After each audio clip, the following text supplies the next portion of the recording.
Welcome, everybody, to Wire to Wire Sports Podcast.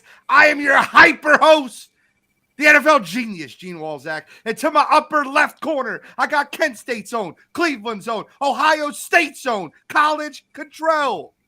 Gene, I'm loving the energy right now. To my upper right, I got Uncle Shally, Michigan's finest, the guy who's the number 2 seed in the college football playoffs, walking on water because his team can play the TCU. Horned Frogs. Earned it. Can't help it. I mean, listen, we'll talk You're in the about 2 that. seed. We're going to get right into that. NCAA football will be the first thing we talk about. The college football playoff. We got Bowl Mania. Talk about what bowl we were looking for the most. We'll get into the Bowl Mania more next week. We only got Army Navy this week. We got the NFL. We got Mount Rushmores. LA1 versus LA2. I still haven't decided. The World Cup, the Elite Eight. I told you guys the United States wasn't making it past the first round. They stink. And I'm tired of talking about ping pong on grass. We got UFC dud pay-per-view. They always throw the duds at the end of the year. It's a trash card, but we'll talk about it because it's UFC 282. The match is going on. Who really gives a shit? It's golf. But I will say this. We can eliminate UFC in the match and just talk about the Phillies signing Trey Turner. We talk about free agency, MLB free agency. Also, you got to be kidding me. It's going on this week too. So I'm fired up, guys. I'm fired up. The alpha brain is kicking. Are y'all ready to go? How you feeling today, Control? I'm feeling good. You know, it was a good weekend all around for Ohio sports. You know, Ohio State makes the playoffs. Browns win on Sunday. Deshaun Watson is back. Last night you had the Cavs beat the Lakers. The Guardians signed Josh Bell. It's just been a great week for all things Ohio sports. So let me ask you a question real quick. Do you feel like you said Deshaun Watson is back? And we'll get into this when we get in the NFL. But do you feel like that was a successful debut? He's 1-0, so if that brings wins, then I'll take it. I'll say that. What's popping, Lennon? Lennon Crisp. The guy is for Sports Empire Network. Just to be clear, Lennon Crisp is literally the author of all authors, the article writer of all article writers. He's the one that controls all the articles on Sports Empire Network. I appreciate you checking in, Lennon. How you feeling tonight? What's up, Shally? Uncle Shally, U of M. How do you feel? I mean, feel good. I mean, it's good to see them kind of get back to where they should be. Not saying they're going to be a top 2 or 3 team every single year, but kind of not being in the top 10 for all those years and just really struggling with getting the direction, the culture of the program back to where it should be. So having all that back is nice. And I mean, listen, I think they're a really good football team. I mean, I don't know if they can beat Georgia, but they're damn good. I mean, they're better than last year. Pat myself on the back a little bit because I thought they could get here this year. Everybody kept telling me I was crazy with all they lost last year. They weren't going to be as good, but I mean, here we sit. So we'll see. We're in the tournament. That's all you can ask for. Got to see what happens, over the next month. We're going to talk about that for a minute. You hear that he tried to slide in there? What? The pat on the back? He said, I don't know if they could beat Georgia. Well, listen, guys, Georgia's the best team in the country.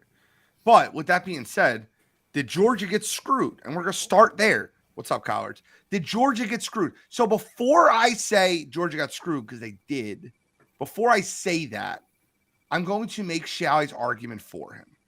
I'm going to help him. I'm going to make his argument for him, and then I'll tell you how Georgia got screwed. All right, so the College Football Playoff Committee was stuck in a very, very, very tough spot because Michigan beat Ohio State, right? But what benefit did Michigan have to beating Ohio State if they didn't get the better playoff matchup in the first round of playoffs? Were they getting the choice of place? No. They were just basically getting Ohio State again, and they had to play an extra game, could develop more injuries playing the Big Ten championship. You never know what happens, but they had to play an extra game. Meanwhile, Ohio State basically got a bye week. So if they would have got the 3 seed, Ohio State versus Michigan would have meant nothing. So I understand why the college football playoff committee did what they did, because you have to punish Ohio State for not beating Michigan. It just came at the expense of the best team in the country, Georgia. Now, should Georgia still win the football game? Sure, they should still win the football game. They're the better team. But if you think the number 1 seed got the easiest road, you're sadly mistaken. And that's what it's designed to do. The number 1 seed's supposed to have the easier of the 2 matchups, and they don't. They play Ohio State when Ohio State would be like a 10-point favorite over TCU. So they're the better of the 2 teams. Ohio State is more talented. You're giving a coach like Ryan Day a month to prepare. Like, you have a situation where they can all get healthy. The only thing that really plays to Georgia's advantage is that kids from Ohio State are sissies. And I hope that they're listening, because if I was a wide receiver, I called this last year, and you guys told me it would never happen. It will never happen in a college football playoff. People will not opt out for the NFL draft. And what did Jackson Smith and Jigba do? He said, I'm not going to play. I'm going to prepare for the NFL draft. I'm going to be a little pansy. You guys said that wouldn't happen last year, right? He didn't. I mean, leave it to somebody from Ohio State to do it. He didn't just opt out because he wanted to save his draft status. He's had a hamstring injury literally all season. Like, he's tried to come back twice already. They could have put a new one in, and then he'd been healthy by now. Like, the dude's been out for months. So being hurt now is a crime. Yeah. He opted out. He's tried to come back twice. What are you saying? He's literally tried to come back twice. If he didn't want to play after he got hurt against Notre Dame, he could have shut it down. But he's come back literally twice, and both games that he came back, he didn't look the same and left early. Suspect. That's all I'm saying. It's super suspect, bro. Your team's playing for a college football playoff, and he is opting out of his. Opting out isn't the right optics, but I mean, if you say so. You want to pull out the article where it says Jackson Smith and Jigba opts out? Like, that's what it says. I mean, I'm just reading that off. I can't believe you're okay, so wait, hold on. I can't believe you're sticking up for him. Is Blake Corum opting out then? Is Blake Corum playing? No. That's my point. Is Blake Corum opting out? Did he opt out? He's not playing in the playoffs. He's not playing in the playoffs 2 days ago. He said he's not playing in the playoffs. He had surgery 2 days ago. And did he also played in the game Ohio State against Michigan? Yeah, exactly. He suited up and tried to play. Made a cut. His knee gave out, so they took him out of the game. He had season-ending surgery 2 days ago. Smith and Jigma pulled his hamstring 14 weeks ago. There's a big difference. Huge difference. He's also come back, like I said, multiple times this season. Just because the original injury was against Notre Dame doesn't mean that the kid's not injured. Week 1? Like Labor Day. And again, he's come back twice. Season-ending injuries. I didn't know that. Apparently they are, but pulled hamstrings are now season-ending injuries. In my fault. I forgot you guys were MDs. You know, it only applies to certain people. I get it. What do you know that we don't know? That shit. Can I? Like, I'm serious right now. Do you believe that Jackson Smith and Jigba isn't soft for not playing for Ohio State? I think it'd be a completely different thing if he got hurt week 1 and never tried to come back. Him trying to come. I watch every game that Ohio State plays. I've seen him come back. I've seen him run routes since the hamstring injury, and he's not been the same. So him sitting out because his hamstring isn't holding up, I don't think that's soft. I think the kid's hurt. If you're an NFL team, who you drafting first? Jackson Smith and Jigba or Marvin Harrison Jr.? Well, I mean, who you drafting first? Marvin Harrison Jr. is a better player. He wasn't. I think that plays into it. I think that plays into it. I think there's probably a little. He wasn't a little jealousy playing into it. Ohio State's been just fine without their star receiver that was going to take over the receiving corps this year. They're fine every single year at the receiver position. Chris Olave leaves. Garrett Wilson leaves. They just got the next horse behind them. He was supposed to be the guy this year. You're arguing for this, Cottrell. I'm so. If he wasn't hurt, it'd be a completely different story. All right, guys. I don't want to keep beating up on Cottrell. Blake Corum opts out. Make that a headline. Did Georgia get screwed? Yes. No 100%. Doubt about it. There's no doubt about it. I think when you can, and it's not to say that like it's the worst thing in the world. College football playoff needs to make a change or anything like that. But if you look at it on paper and every team plays each other, I think every game that TCU plays, TCU would be the underdog. So with that said, I mean, you would think that team would be the 4 seed. If Ohio State was playing TCU, like you said, Gene, they'd probably be like 10-point dogs. If Georgia was playing TCU instead of Ohio State, instead of it being 7.5 like it is with Ohio State right now, that spread be like 14 points. Like it's completely different. And they definitely got screwed, but I mean, that's just the nature of it. There's nothing that Georgia could have done. And I don't think there's anything that the college football playoff committee can do to necessarily like fix that. But they definitely got screwed. But it's kind of the way the cookie crumbles. They pinned themselves in a corner with this twofold. 100%, I agree. Gene already touched on the first one, and then you go back to what they did last year. You had a one-loss Michigan team that was the conference champion that they put in the 4 seed last year, and they realistically should have been the 3 seed. But they didn't do that because they didn't want Alabama going to the 4 seed and having the rematch in the first round. So they pretty much went off last year's precedent. And then again, like Gene said, they weren't going to have that rematch in the first round of that playoff because all you're really doing at that point is rewarding Ohio State for getting killed on their own field and sitting out for a week. Is Ohio State better than TCU? Yeah, nobody's going to argue that. Georgia also has a freaking home game in a college football playoff. That's not a fact to gloss over either. Michigan's got to travel to Arizona. TCU's got to travel to Arizona. Georgia's going to sleep in their own beds. Like, nah, man, it matters, dude. I think that's somewhat of a moot point. We're talking about the matchups here. We're not talking about. It's not a moot point, dude. It matters. That absolutely matters. Don't tell me it doesn't matter when everybody's got to go play on a neutral field and the Mercedes-Benz Dome's going to be 75% Georgia fans. And they get to stay home all week. They don't have to travel. Who would Georgia rather play at home? All I said is it factors in. That's all I said. Don't act like playing a home game in college football doesn't matter. That's retarded, We're talking about matchups, though. We're literally talking about matchups. We're not talking about a home game. We're not talking about a home game because Ohio State is a home game. It's 25 minutes from their campus. It's not a true home game. They don't get the home options. It is when you don't have to get on a plane, dude. Let me finish. It's not a true home game because they don't get to sell tickets to their own fans before they're available for Ohio State to purchase. So what it is, it's a bowl game. It's centrally located to where Georgia is, but Ohio State travels, and you better believe Ohio State's going to have 20,000 people in that arena. Right. And so that's not 60. a home game. There's 20,000. 60. What? My point. You proved my point. Thank you.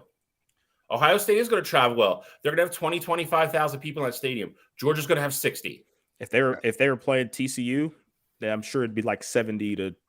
I'm not disagreeing with that. And it would be the same. I'd make the same argument then. You can't tell me Georgia never has to leave their campus. They're going to get on a bus and drive to Atlanta for an hour is not a huge advantage of Ohio State getting 3 days less practice, getting on a plane, flying down, and geting uprooted. It's a huge advantage. But that's not what we're talking about, though. We're talking about football teams here. You're talking about the matchup and how Georgia got screwed. Georgia's not getting screwed if they're playing a home game, though.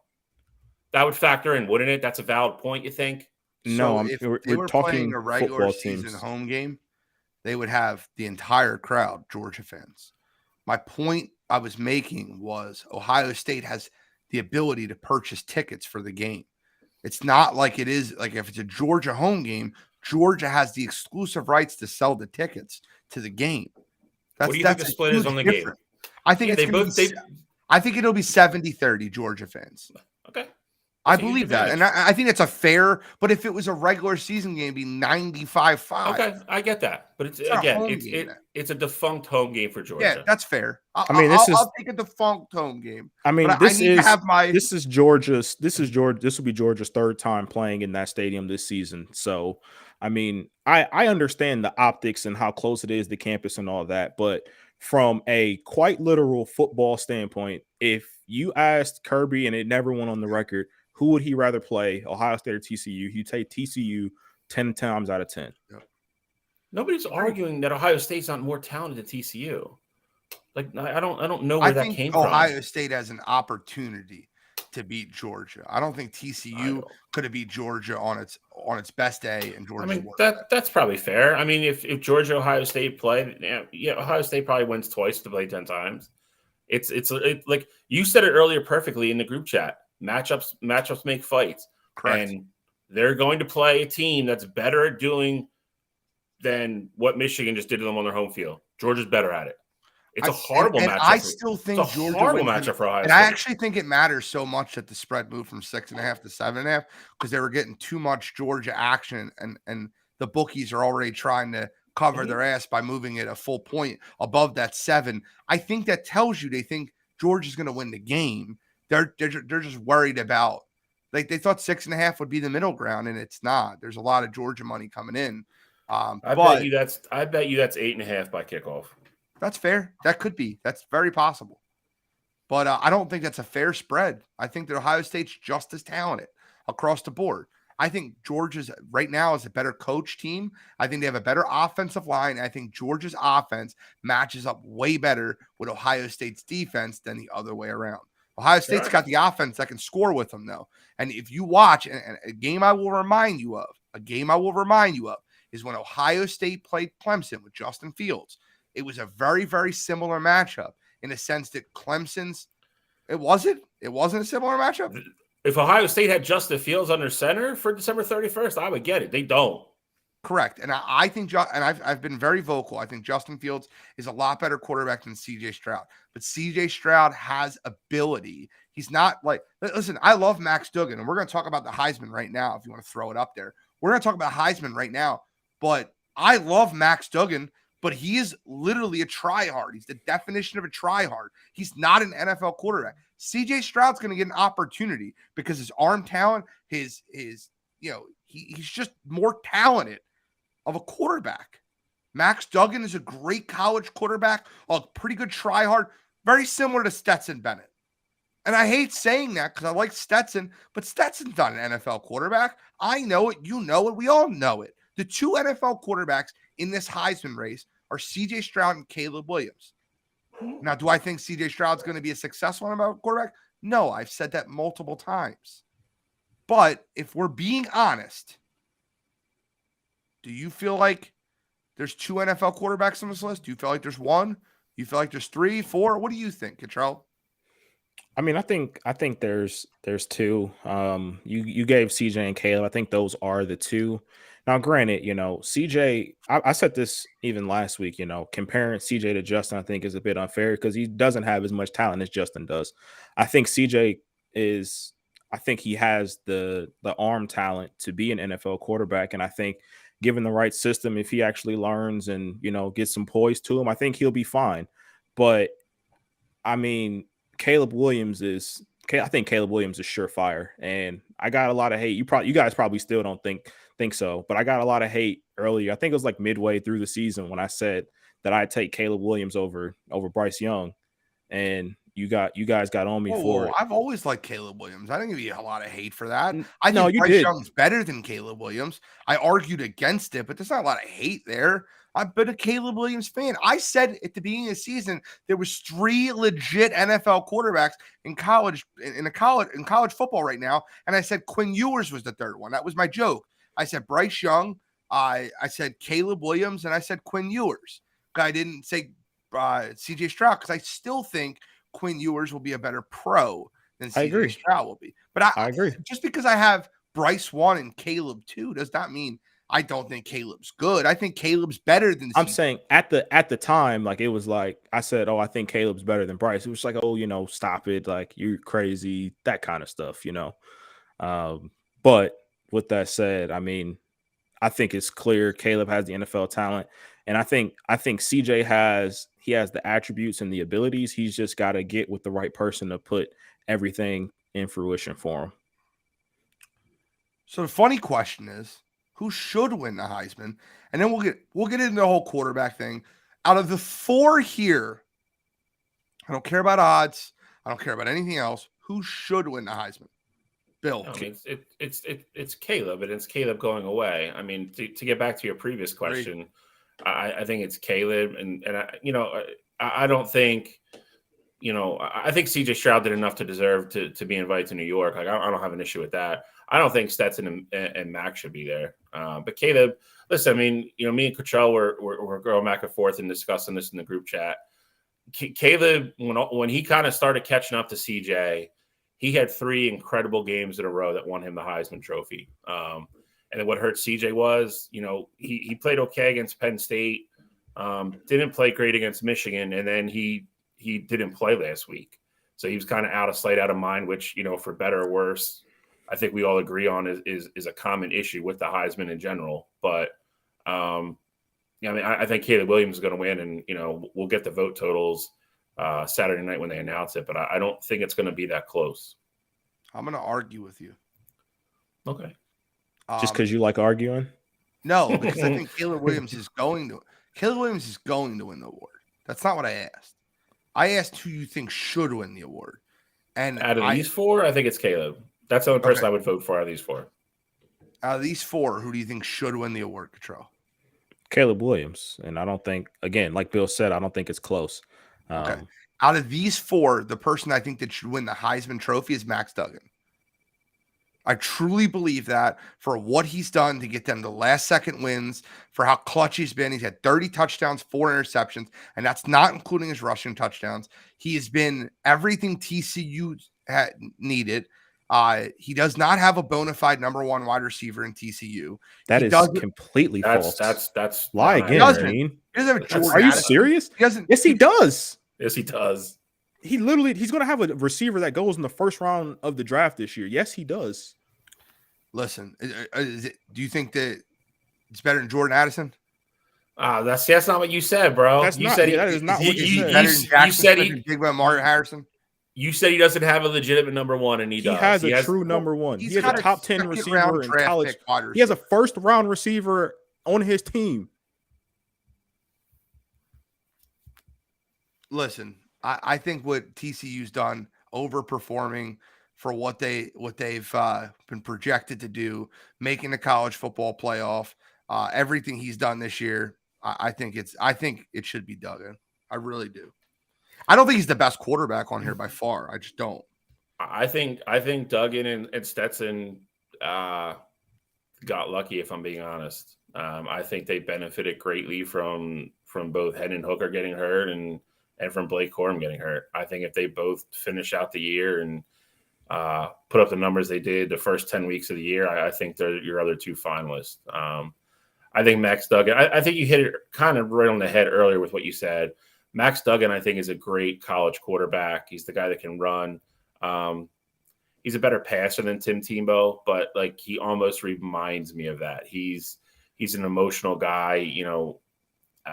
Again, I don't want to call him a try-hard. I think he's more talented than that, but he's not. Doesn't have the raw physical gifts of a CJ Stroud or a Caleb Williams.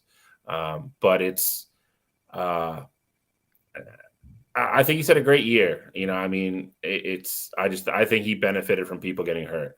I think if the nominees were announced 2 weeks ago, I don't think he's in it. So what players that aren't like, if you were removing players from this, who would you remove? And who do you think you would replace them with? I just said it. I would have removed Duggan and Bennett, and I think Blake Corum and Hendon Hooker should be the other 2 in it. Okay. Cottrell? I could give you so many names. I would take out Bennett, of course. I think Max benefits from his team having the season that they did. They're the number 3 team in the college football playoff, and obviously Max had a great season. But I think if TCU was 10-2 and they lost a game earlier and weren't even in the discussion for the college football playoff, I don't think he'd be here. While his numbers are impressive, I just don't think that he would be here. You look at guys like Drake May, who has better numbers, and he's not invited. I think if Drake May had an 11-1 season and his team was in the college football playoff, he would be there instead of Max Duggan. We talked about Blake Corum. I think Blake Corum definitely should have at least been invited. Looking at his numbers and where he was at, I understand that he missed. He technically only missed one game when that's being the Big Ten championship, but him not playing really at all against Ohio State, and he had 100+ yards on Illinois in their second to last game. So I thought Corum got snubbed given everything that we see here. Stetson Bennett shouldn't be here. Okay, I don't think Stetson Bennett statistically is there. I just think that the Heisman Trophy has turned into the NFL MVP award and not what the Heisman Trophy was for years. Like, why isn't Jalen Carter there? Jalen Carter has been unbelievable. Well, I will say the one thing that's tough with Jalen Carter is him being an interior guy. Like, he doesn't have a lot of stats. What we see on tape is a lot different than what we see in the stat sheet. Correct. He doesn't have any of the pretty numbers. He's not going to have sacks. He's not going to have, QB pressures or knockdown stuff like that. I mean, I don't know the next time we're going to see a defensive player win it. Like I said last year, like I knew Aiden had no shot of winning. I was glad they recognized him and at least nominate him. But I mean, I feel like getting a defensive player even nominated at this point is climbing Mount Everest half the time. Yeah. It's nuts. And I just think I'm annoyed with it because I agree with you 100%. I agree with you because it's not even like you said, they've turned it into the NFL, MVP award. And that's really not the spirit of the award. That's not what it is. And that's what they've turned it into. Yep. Agreed. And that's the part of it that really annoys me.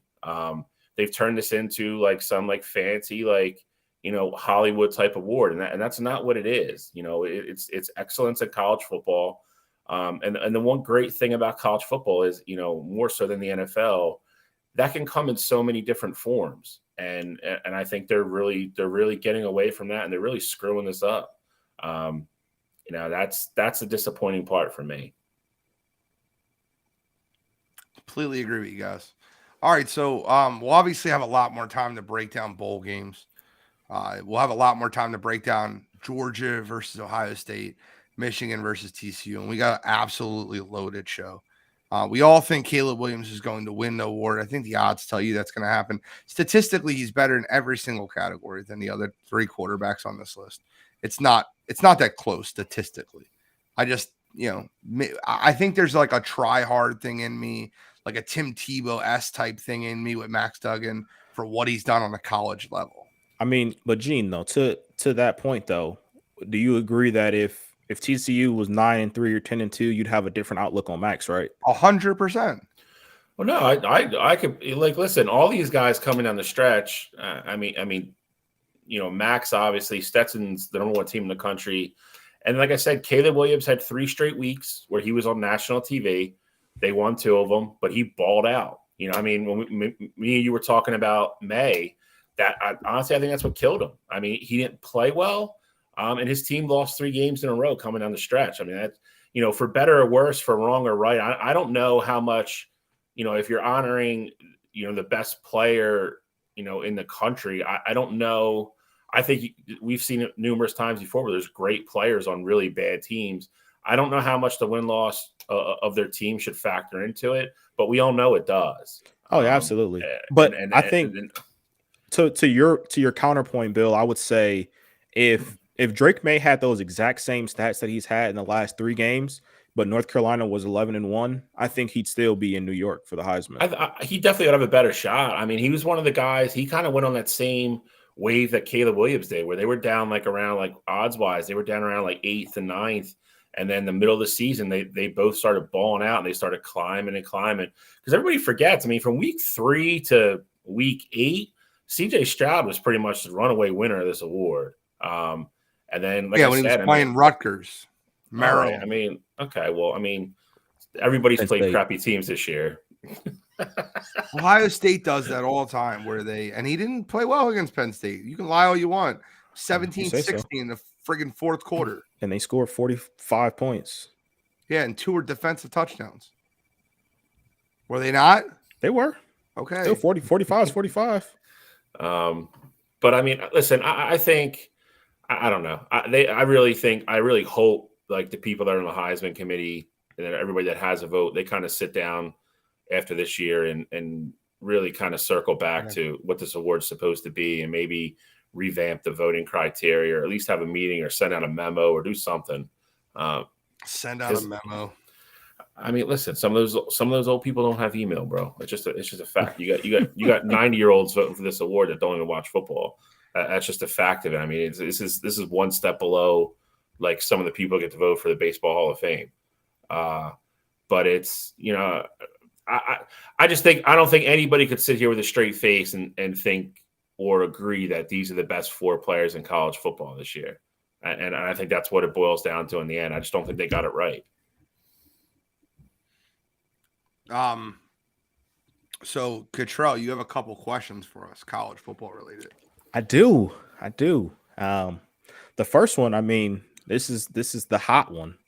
And so that would be, how do you guys feel about the Deion Sanders hiring? And I mean, that's just like the base of it. And then I guess because I know we're on the same side of this, Gene. So can I go before you, because I know you're even more passionate about it than I am. Sure, I don't mind. I'm livid about it, but go ahead. Yeah. So I think my biggest gripe with it, and again, I already talked to Gene about this, so I'm not gonna talk over. I know what he's gonna say. So, my biggest thing with it was him kind of showing up with that attitude, and also the whole transfer portal statement really bothered me. You're walking into a room the first time for a bunch of kids that don't really know what's going on or trying to get their bearings, that are, there to play football, and to pretty much walk in and not even introduce yourself to all of them personally, and just get in front of them and say, this is what we're doing. I'm bringing these people. If you don't like it, just hit the portal. That rubbed me the wrong way. I mean, I think there's maybe, a different way you could have came in. I know his intentions were to go in there and kind of set the tone that, we're going to turn this program around.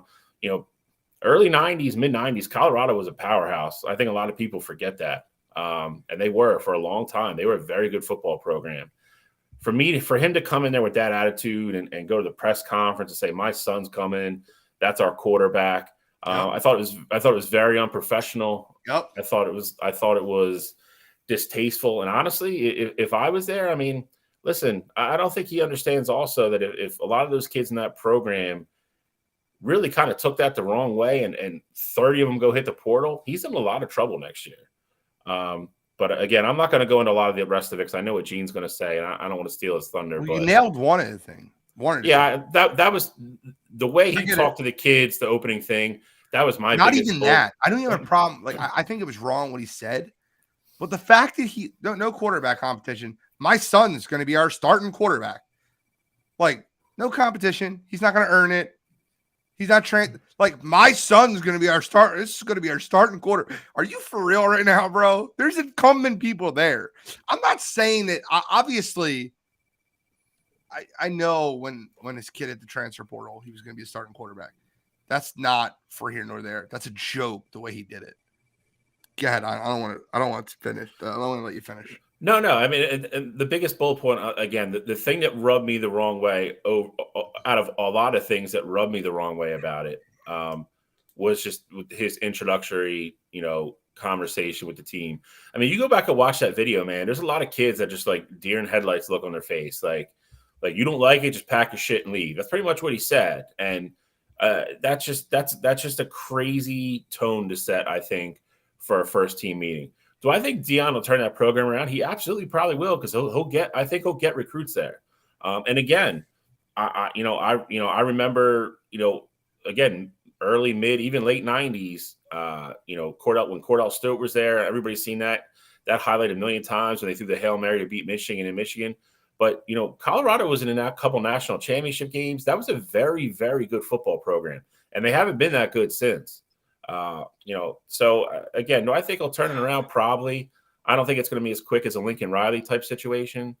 I'm not going to get into the rest of it because I know Gene's about to go nuts on it, but because that's the part, right? And I don't like agreeing with Bomani Jones on anything, really. I'm not a huge fan of him but he hit the nail on the head. I got a quote. God sent me here to fix HBCUs. 2 years ago. God sent me here to fix HBCUs. don't tell me God sent you to Jackson State to fix HBCUs and then leave 2 years in. Here, all right, look, let me just take it a step further, okay? All right, let me just try to be a little bit more elaborate with this, okay? Deion Sanders is selfish, and he didn't want to work on anyone else's staff. He didn't want to be an assistant coach. He wanted to be a head coach without any experience. Colorado, Florida State, Florida, none of those programs are going to hire him to be a head coach with no coaching experience. It doesn't happen. Division I programs aren't going to do that. Jackson State would, because they're Jackson State. They could pay him $375,000 a year to be the head coach and bring in recruits and bring people into Jackson State. So he got to be a head coach without any head coach experience. I don't know. Excuse me. I'd like to be the general manager of your company. What experience do you have? Absolutely none. I played. No, that's it. The big programs don't do that shit. So don't tell me God sent you to Jackson State. You want to fix HBCUs? Oh, dude, I had all the power to you. You stay there for 5 years, 10 years, fix the programs, get more and more people going to HBCUs, more and more people talking about it. Fine. No problem. But don't tell me God sent you to fix HBCUs and then leave for Colorado. You didn't leave for Florida State. You didn't leave for Georgia or Alabama or Texas. You left for Colorado. I could argue Jackson State might be a better job than Colorado. I'm kidding. I know it's not a better job. But my point being is you left for a dog shit Pac-12 school. That's what you left for. Don't pretend God sent you here. You didn't want to be anybody's assistant coach because prom got to do what prom got to do. Bullshit, man. You're full of shit. You selfish. You always been selfish. You're showboating. You talk down to reporters. You talk down at the press conference. You basically told a whole group of kids, I'm transferring my guys in from Jackson State, and they're starting over all you guys. No competition. None of that. It's their job. Bullshit. Sorry. I need to get that off my chest. I think that to kind of like double back on the HBCU thing, I think that like the disappointing kind of part was you look how much attention they had gotten just in the 2 short years that he was there. You had College Game Day there 2 weeks ago, which never happened. And how excited, and he actually went on the show and talked, and he was so proud of what he's accomplished there, and yada yada yada. And then kind of like Gene said, and then you're playing up that whole faith factor, and this is what we need to do to help kids that aren't getting looks everywhere else, and so forth and so on. I mean, he's saying this stuff on national TV, and 2 weeks later he takes a Colorado job. Like it's just a lot. It's a lot. It's a lot to digest in a short amount of time. But Deion, like Gene said, Deion's gonna do Deion. I'll say this. I feel like I'm more. I don't have as strong as a position as you guys, because I think part of both of what you guys said has kind of been taken out of proportion a little bit. The whole introductory press conference with his team, meeting with his team. I think you guys talk about it all the time, and both of you feel the same way kind of about the portal, where you think it's soft for kids to hit the portal and not have to sit a year. You guys hate that. That's how the rule is now. So if kids not for coaches, I've never said that.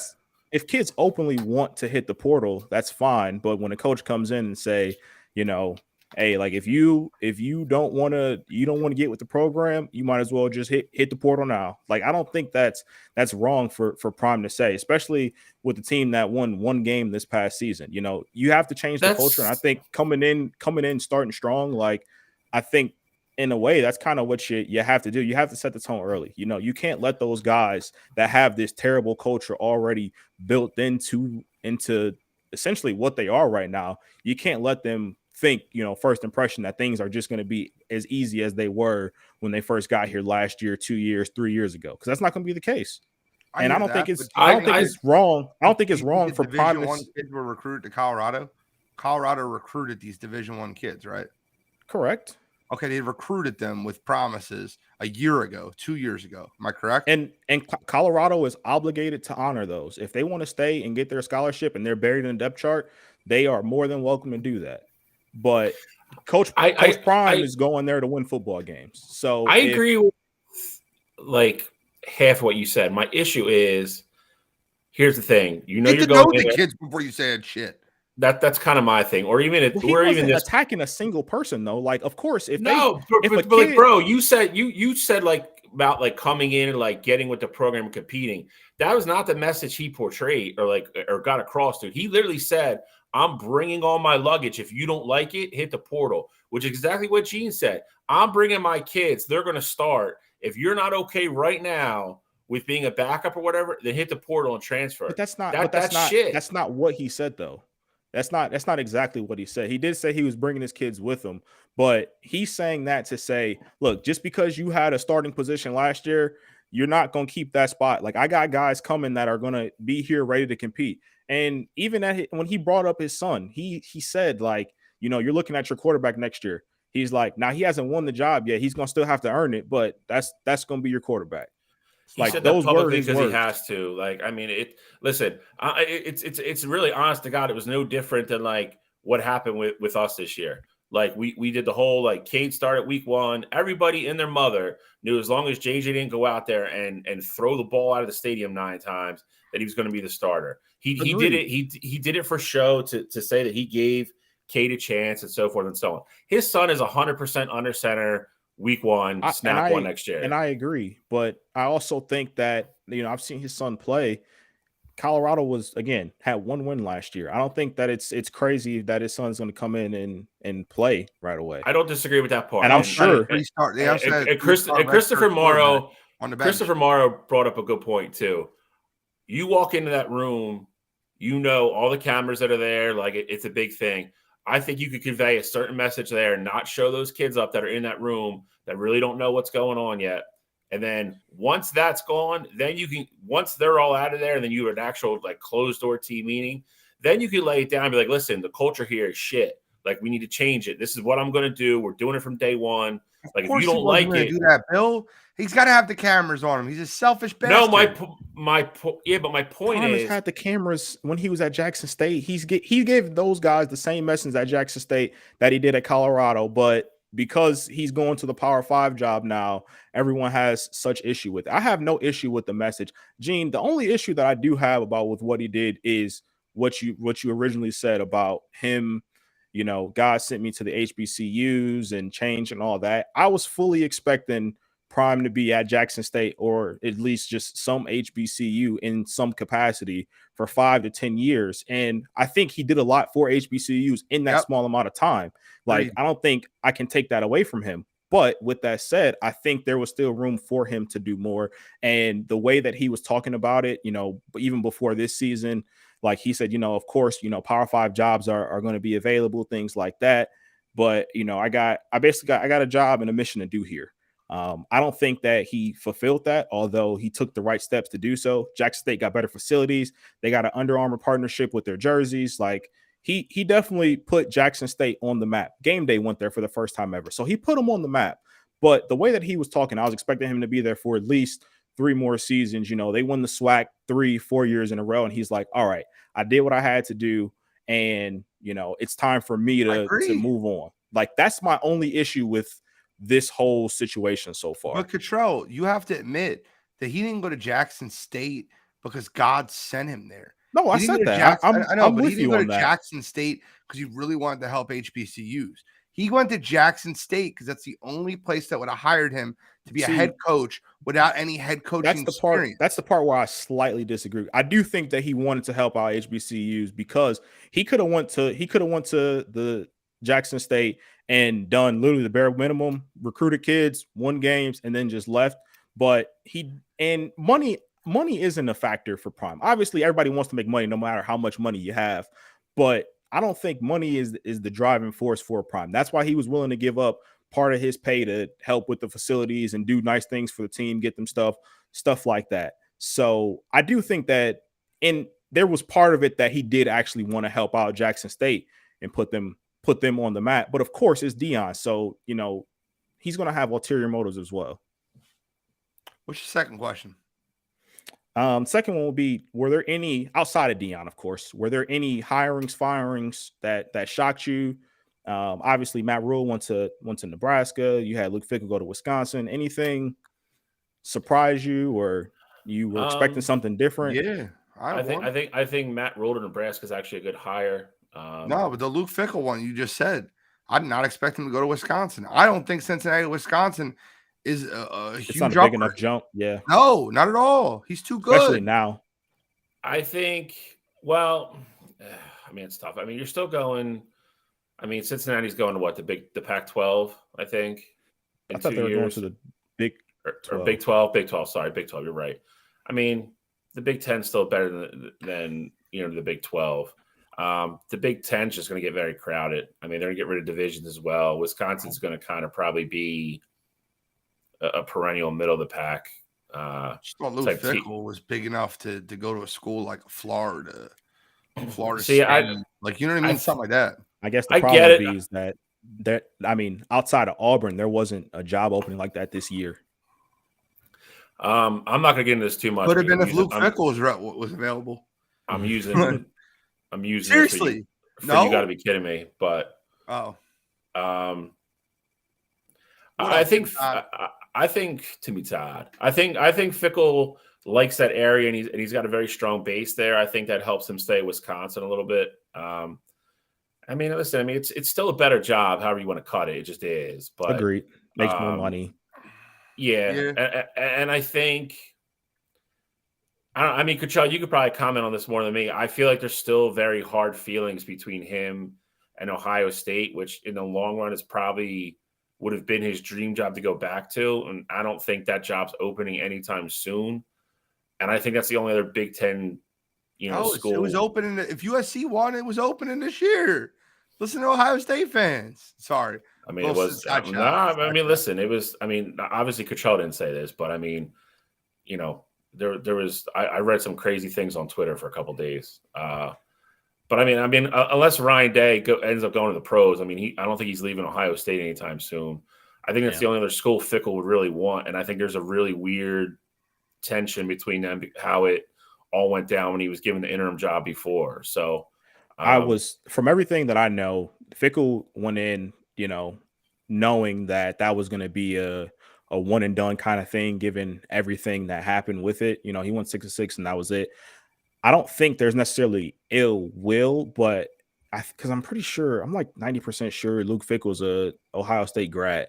And so I don't think there's necessarily like ill will there, but there was so much talk before Michigan State hired Mel Tucker that Luke Fickell really wanted that job. So it was like Michigan State was the one that he really wanted. So I don't know if now he's just trying to get into the Big Ten to show everybody like, hey, I belong or what. But I mean, Michigan State should have hired Luke Fickell. Yeah, I think that's evident right now. 5-7.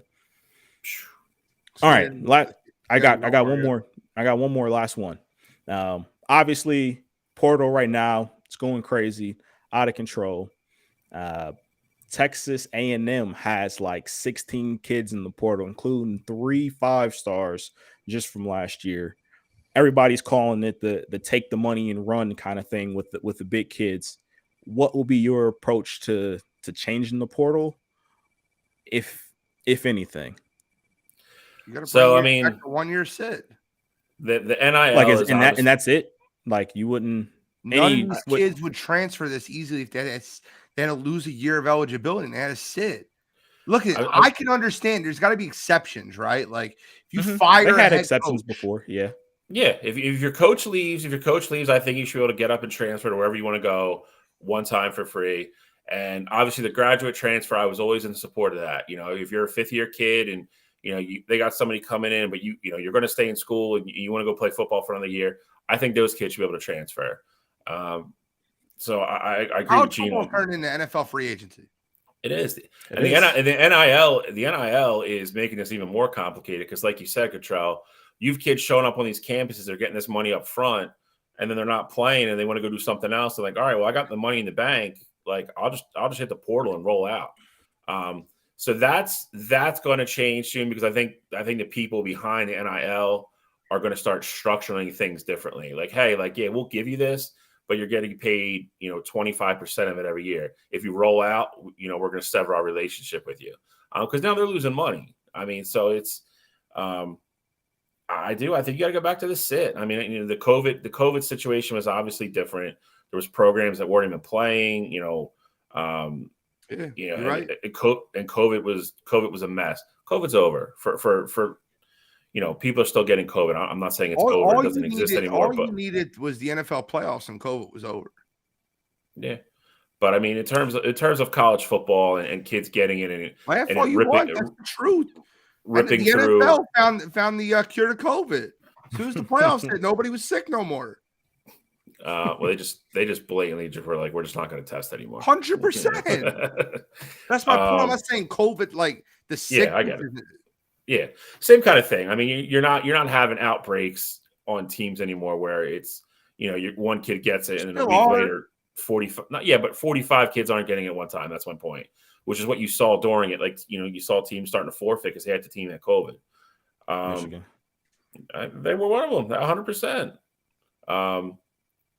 But it's I don't think it can continue the way it is now. I mean, it's lunacy right now. It's just absolutely lunacy. I agree. It really is. My easy solution: give the kids 1 year. If they want to transfer, fine. If they want to transfer again after that, they got to sit the year. I'm all for that. I mean, I think if you're in a situation that just doesn't benefit you at all, I think you should have the opportunity to fix it. Grad transfers obviously get their year. They don't have to sit the year, but I mean. My only issue, I guess, with the portal right now is the people who are taking the money and running and the people who are transferring every single year, like JT Daniels and Little McCaffrey. How he left Michigan and went all over the place. And then the kid that was at USC last year went to Pittsburgh this year. He's transferring out again now. Keaton Slovis is in the portal again because the kid from Boston College is going back to Pitt. He's got 3 college football teams already. It's crazy. Yep. JT Daniels is going to go 5. Like 4, but yeah. 4. But yeah, but that's wild, man. Like that's literally picking up every year and playing somewhere else. And obviously that's my issue with the portal. They're the extreme cases. So I mean, obviously there's only a couple of them. So I'm not judging everything based upon that. But here's the other factor, and I saw this brought up on Fox yesterday, which I really looked at it from this point of view. Maybe you don't make them sit a year, but you know what? These kids are still going to these schools for a year, getting a free education. Maybe they got to pay the schools back. You start doing that, maybe they're less likely to go jump around. Or if you got to start taking $30,000 out of your NIL money, you got to pay back to school for the year's worth of classes you took that you're abandoning. Maybe that slows kids down. Maybe the 1 year sit's not the answer. But, I mean, I never really looked at it from that point of view either. It's I don't know if that's the answer, but it's an interesting point. All right, let's get in the NCAA pick 'em this week. I got Army over Navy. I'm kidding, guys. Let's get into the NFL. Are we picking a game now? No. We got I'm on top of the college football season. Had to have our final record out here. How are we not picking Army Navy? All right, we can pick it. I got Army. I'm going Navy. Okay. I got Army. The under. Give me the under. Yep. Give me the under. It's always the under. It's the safest bet in college football. Control, your Super Dog record is absolutely absurd. You won the college football season so far. Bowl Mania is a different season, so I think that we should start with you with a 5-point lead. Me and Bill were very close to each other. I had him on regular record. He had me on the Super Dog record. I think we should just be like, you're up, maybe like 3-0 going into the bowl season and kind of headed to that. And we're 3 games behind. We got to catch up. But like the crown, 3 games is a huge lead in a bowl series when there's probably only how many bowls are there? There's like 30 this year. They canceled a couple because they didn't have enough eligible teams this year. They'll still cancel more. They probably will. Yeah, you have people opt out and stuff like that where it gets canceled. Now, are we doing what we did last year with that, though, and we're just picking winners, or are we picking every game by spread? Because last year we just picked winners. I think we'll have the app rolling, so it'll be easy to keep track of. Well, the app is just winners. That's why I'm asking. Yeah, the winners. And open it up to all the listeners. And then the bowls don't start we can prepare that this week. Or we can set up the bowl mania and we'll have like a Set it up. contest. Gotta find something to give away. Yeah, the first Bowl's bowl on game's next December Friday. 16th. Yep. And if you're a company that wants to advertise, we'll let you advertise for free if you can give away a decent award. So it's not like, maybe like whatever it is.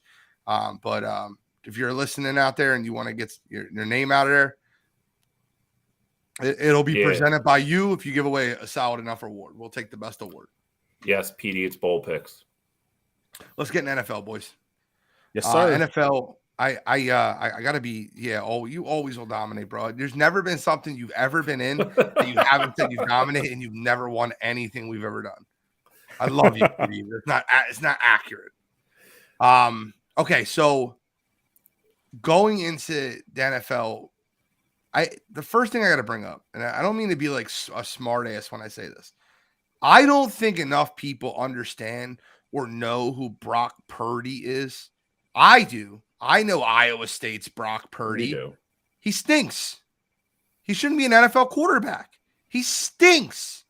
And people are like, oh, I think the 49. I can't believe Dan Orlovsky. I love Dan Orlovsky too. Went on ESPN, was like, I think San Fran will be fine with Brock Purdy. I like this kid. Get out of here, Dan. He was worse than you. And Mr. I don't think he wanted.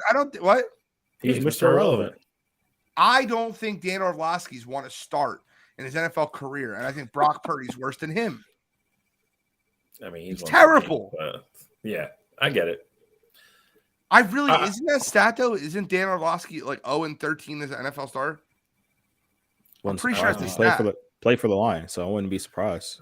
And a Colt, right? He's got the infamous play where he just ran out of the back of the end zone. I'll have to look that up. Somebody look it up that's listening. Dan Orlovsky's career record as a starter and post it. I think it's like 0-13. I'm dead serious. But with that being said, San Francisco's cooked. They're cooked. They have the best defense in the NFL, and they're cooked. And I don't want to – they got to sign somebody. They have to sign somebody ASAP. Josh Johnson's not the answer. That's a hilarious signing. How many teams has that dude played for? Do you think that San Fran put a claim in for him? For Baker Mayfield? They did not. The Rams were the only team. They didn't. Rams were the only team. Okay. And the Rams obviously would have got him before San Fran anyway. So everybody was saying, though, that I guess during training camp, I was following a San Francisco 49ers beat reporter. They were saying during training camp, I guess Shanahan had high praise of Brock Purdy, saying like he understood the offense and like he was just locked in. So I guess this is a thing where Kyle likes him and likes him in his system. And that's why they haven't tried to do anything or, Listen, if there's an OC that's got the best shot to make somebody like him successful, it's probably Kyle Shanahan. But I mean, even in college, I mean, if he has one thing going for him, it's that he, we've talked about him before. We talked the last 2 years, actually. He went to Iowa State. He had Breece Hall behind him. He played in a very, very pro-style offense under Matt Campbell. I will give. So he's not a guy. Listen, I'm not saying he's going to succeed. I'm just saying he at least has that foundation underneath him. He didn't come from a spread offense where he's got to learn, all these new schemes and everything else. Like he has a general understanding of how to run that offense. Is he going to go out and throw for 250 and 2 touchdowns every game? I don't think so. Do you know Kyle Shanahan's record as an NFL coach in games he coaches that are started by someone other than Jimmy Garoppolo? No clue. All right, I'll tell you right now. He has 86 games that he is coached in the NFL. He is 35-15 with Jimmy Garoppolo at the helm. So 50 of the 86 games he coached with Jimmy Garoppolo. In the other 36 games, 37. What do you think his record is? Probably bad. I mean, I don't even remember 11-26 there before Jimmy G. I mean, I know he's 8-29 in games that he's not had Jimmy Garoppolo under center. He was 8-28 going into this year, 0-1 with Trey Lance this year. I was just saying, what week did Trey get hurt in? So, I mean, who else has he had then? Week 2. So, who else has he had? I mean, he's had a bunch of Nick Mullins. Like, it was the year Jimmy Garoppolo tore his ACL. He went over there. He had Colin. Didn't he? No, he had Colin Kaepernick for you. That was Chip Kelly. But he's had a bunch of nobodies there. Didn't he have what's the kid that used to play for the Jacksonville Jaguars? Took him to the AFC Championship game in 1 year. Blake Bortles. Blake Bortles. He had him for 1 year. He had Nick Mullins. He had a bunch of stiffs when Garoppolo was hurt. I mean, that's what Purdy is. But I mean, I guess we'll see. I think if Purdy cannot turn the ball over and literally, I mean, Shanahan loves to run the ball. If they're successful in the run game with McCaffrey, he dumps the ball off a lot of times to McCaffrey, and just have McCaffrey go out there and make some magic. Their defense holds teams to 13 points. I mean, they can find ways to win. That was the one I was trying to think of, CJ Beathard. That was the one I was You trying know, to Brock think of. Purdy had Breece Hall, right? Yeah. I'm aware. Yeah, he can dump the ball off all you want. Iowa still beat the shit out of him 13-3 with Breece Hall. And if Iowa's defense can smack him around, I guarantee you Tampa Bay's is going. I mean, but the rest of his roster wasn't. Iowa typically has a good defense. Yeah, exactly. They're not. Listen, I'm not selling it, but I'm not Breece selling Hall it. is also not CMC either. Yeah, so in college he was. I mean, CMC Debo is going to get wildcat snaps. Like Kyle Shanahan is he's going to find a way to create some offense, even if it's not. Got a chance to make it to an NFC Championship game with Brock Purdy. With Brock Purdy, no. But if they can weather the storm until Jimmy G gets back, very slight chance he comes back by the NFC Championship game. They said 7 to 8 weeks, which is the NFC Championship game. They'll say it all depends on honestly how well he rehabs. So, yeah, I mean, I'm not going to sit here and sell them that that they're still a Super Bowl champ. Right. I mean, if I will tell you this, if you're in fantasy, you have C-Mac. I mean, it's probably you're probably happy right now. That dude's going to go back to 40 touches a game real quick. I mean, listen. I mean, we'll say. I mean, again, man. I mean, I think to Gene's point, I think the numbers are overwhelming about what we're going to see. But that being said, they play somebody good this week, don't they? The Bucks. Yeah, they play Tampa Bay's defense. So there you go. You're gonna find out. You're gonna find out real quick what he looks like against a very good defense. So I mean, we will. But weird part about that is they're still favored in that game. Yeah, it's in San Francisco. Yeah, it's 3.5 though. That's 6.5, 7 if Jimmy's playing. Yeah, agreed.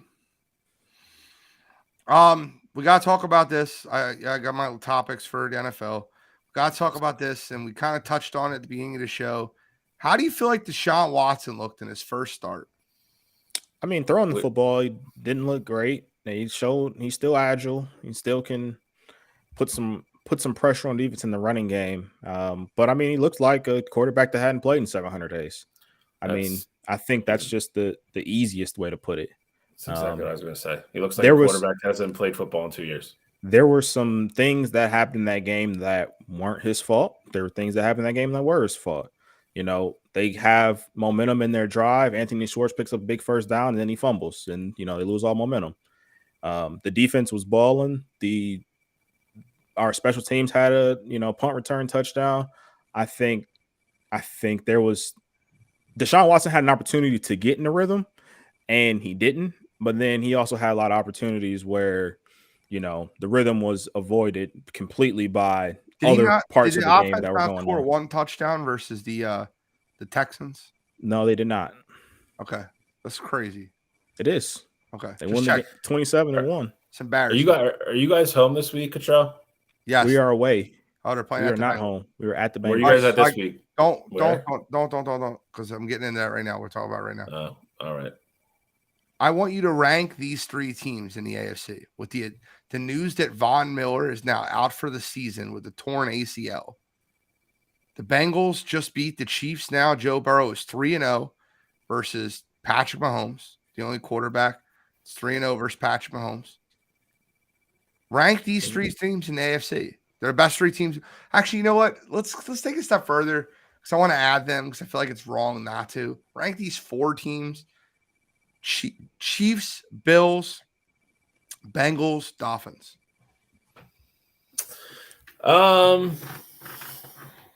Because they're your four like Super Bowl contenders. Dolphins 4. That was quick. Agreed. Um, I'll give mine now. I'm ready. I got Dolphins. Go ahead. Dolphins 4, Bengals 3, Bills at 2, Chiefs at 1. Look, I know the Chiefs. Ignore the fact that Joe Burrow owns Patrick Mahomes. I know that they just lost to the Bengals, but Gene, I was telling you, but before the show and we talked, I think at this point it's almost like a psychological thing. Like they can't get over beating the Bengals. Like Joe Burrow just has their number. I think the Chiefs can beat the Bills. I think they can beat the Dolphins, and I think they're a better team than what the Bengals are. But the Bengals have their number. If the Chiefs have to face the Bengals on the way to the Super Bowl, I would take the Bengals over them. But like we say, matchups makes fights. But I think the Chiefs are still, for me, in my driver's seat to go to the AFC Championship game and ultimately the Super Bowl right now with the Von Miller injury. I think that the Chiefs have had two very big games this year. One versus the Bengals and one versus the Bills. One at home and one on the road. And they've lost both of them. I'm ready. Go ahead. Give me your 4. I'm going Dolphins, Chiefs, Bengals, Bills. And I'm keeping the Bills 1. Von Miller's obviously going to hurt. They're also going to get a bunch of other guys back towards the end of the season. Travis White's back. Travis White's back. Yeah, he's not. He doesn't. You're right. He's not what he was though. Because he hasn't been healthy in 3 years. He's legit. He hasn't played a full season. To the Bills' credit, though, their young guys have been balling though. Like Teron Johnson, like he's Kyrie Elam, like they've got some guys that could play football now. I think we can look at Patrick Mahomes' brilliance all we want. I just don't think that offense is as good as it was. I think they still put up points. They don't get the chunk plays they used to. They have to field on third down. Yeah, I think they have to manufacture points. It's a little hard for them to manufacture points versus what it used to be. And the biggest factor for me is I like Cincinnati's defense way better than I like Kansas City's. Biggest factor for me is if it's a 3-point game in the fourth quarter, who do you trust the most? Josh Allen, Patrick Mahomes, or Joe Burrow? And I think the answer is Joe Burrow. Joe Burrow, listen, I'll tell you right now, Josh Allen and Patrick Mahomes are better quarterbacks than Joe Burrow. But there's nobody more clutch in the NFL. I agree, but there's nobody more clutch in the NFL than Joe Cool. I don't know if I agree with that. Man, who's more clutch than him? I don't know. If I give Joe Burrow 13 seconds, like I don't know if he goes down and gets his team in position to get to the very fair point. To overtime and win the game. That's a very fair point. Joe is calm and cool under pressure. Like I don't want to take that away from him. I'm not saying he's not clutch, but I think Patrick Mahomes and Josh Allen, especially given their ability to run with the football in those types of situations, I would trust those guys in that kind of situation. Now, if there's 3 minutes left on the game, that's a little bit different. But I mean, quite literally, if there's time still left on the clock, Josh Allen and Patrick Mahomes can win you a game. 13 seconds is insane. I got news for you, bro. If you're asking what offense I trust more between Cincinnati's, Buffalo's, and Kansas City's, I trust Cincinnati's offense more than I trust either one of them. See, it's funny. It's funny you said that because I was really just thinking here. Like, there's no world that I think I take Joe over Josh, but like when Cottrell just said that with like 3 minutes to go, I'll take Joe and all those weapons versus Josh and just Diggs or Mahomes and pretty much just Kelsey at this point. I'll take Burrow in that situation. Josh Allen has 2 wins in the last 3 years of one possession games. That's absurd. It is, but again, you think about that, bro. He had so many red zone interceptions. I get it. All right, but look at the playoff game. You look at the playoff game with Kansas City last year. You putting that on Josh Allen? That was definitely not on Josh Allen. But I'm saying, but that L goes in that same column. That's correct. But then to the counterpoint, the game against the Vikings this year, that's something that would go right into that 100% argument. So like it kind of goes both ways. Where the numbers don't tell the whole story, but the Jets, the Dolphins, he's had 5 opportunities this year, 5, and he's won 2 of them. He's lost 3 of them. Listen, I'm just calling it like it is. I get it. If I had to give you my answer, I would go, and this is probably because I picked them to go to the Super Bowl, and I can't get off of my picks to go to Super Bowl. I would go Dolphins, Chiefs, Bengals, Bills. I would agree exactly what Shally said. The exact order. Dolphins 4, Chiefs 3, Bengals 2, Bills 1. And the Bengals aren't much fun. I think styles make fights. And I think if Buffalo's got to go to Kansas City and then play Cincinnati, it might be a different story. I might pick the Bengals again. But again, though, at this point, like I would almost think like, the Bills and KC, yeah, they beat them in the regular season this year. That might be a psychological thing too. Like how they just put us out the playoffs last year. We got to travel again, go back to right now. Buffalo has home field, but if Kansas City gets home field and they got to travel, back to Arrowhead, like you never know what happens in that situation. So I think it'll 100% be based on the matchups right now. Yep, I agree with you. I can't wait to see it. AFC playoffs are fun. Second question, and then we'll move on. NFC playoff picture. Rank these 4 teams. Should be pretty easy, but there's some people that are switching it. Minnesota, San Francisco, as currently constructed. Minnesota, San Francisco, Dallas, Philly. And I did it in order for you. I'll go first. Minnesota 4, San Francisco 3, Dallas 2, Philadelphia 1. You're shaking your head. What are you switching? Look, I told you guys before, like when we did this last week, talked about the top 3 or 4 or whatever. I was high on the 49ers. Them not having Jimmy G and that's crazy to say because Jimmy G is such a average to below average quarterback, but them not having Jimmy G, I don't think there's any shot for them to do anything. So they're going to be my 4. That's why I was shaking my head. The 4. Okay. My number 1 is going to be the Eagles. I think right now that's obvious. And then the Cowboys and the Vikings just play each other, and the Cowboys won. So I'll have the Cowboys 2 and the Vikings 3. But again, I think so. You just flip-flop San Fran and Minnesota. Yeah, but I think again though, styles makes fights though, and I can 100% see Minnesota winning their first playoff game and Dallas losing just because that's just what they do. So I have Dallas ahead of them, but I mean I could see Minnesota going further in the playoffs. I'll tell you right now, Brandon. I'll tell you in what world San Fran's better than Minnesota right now. I'll tell you. Because Kirk Cousins crumbles under pressure, and that's a good defense. And I don't care how bad your offense is. I don't think Kirk Cousins scores on San Francisco at all. I kneel the ball the entire game. Kneel. Kirk Cousins is going to throw me 1.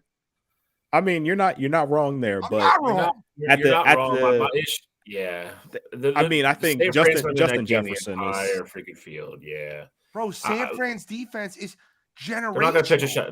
They're not going to pitch a shutout, dude. Like it's my problem is Minnesota's defense is good enough that if Purdy can't sustain for Miami, the first play of the game, Tua threw a 75-yard touchdown. After that, they went 3 points the rest of the game.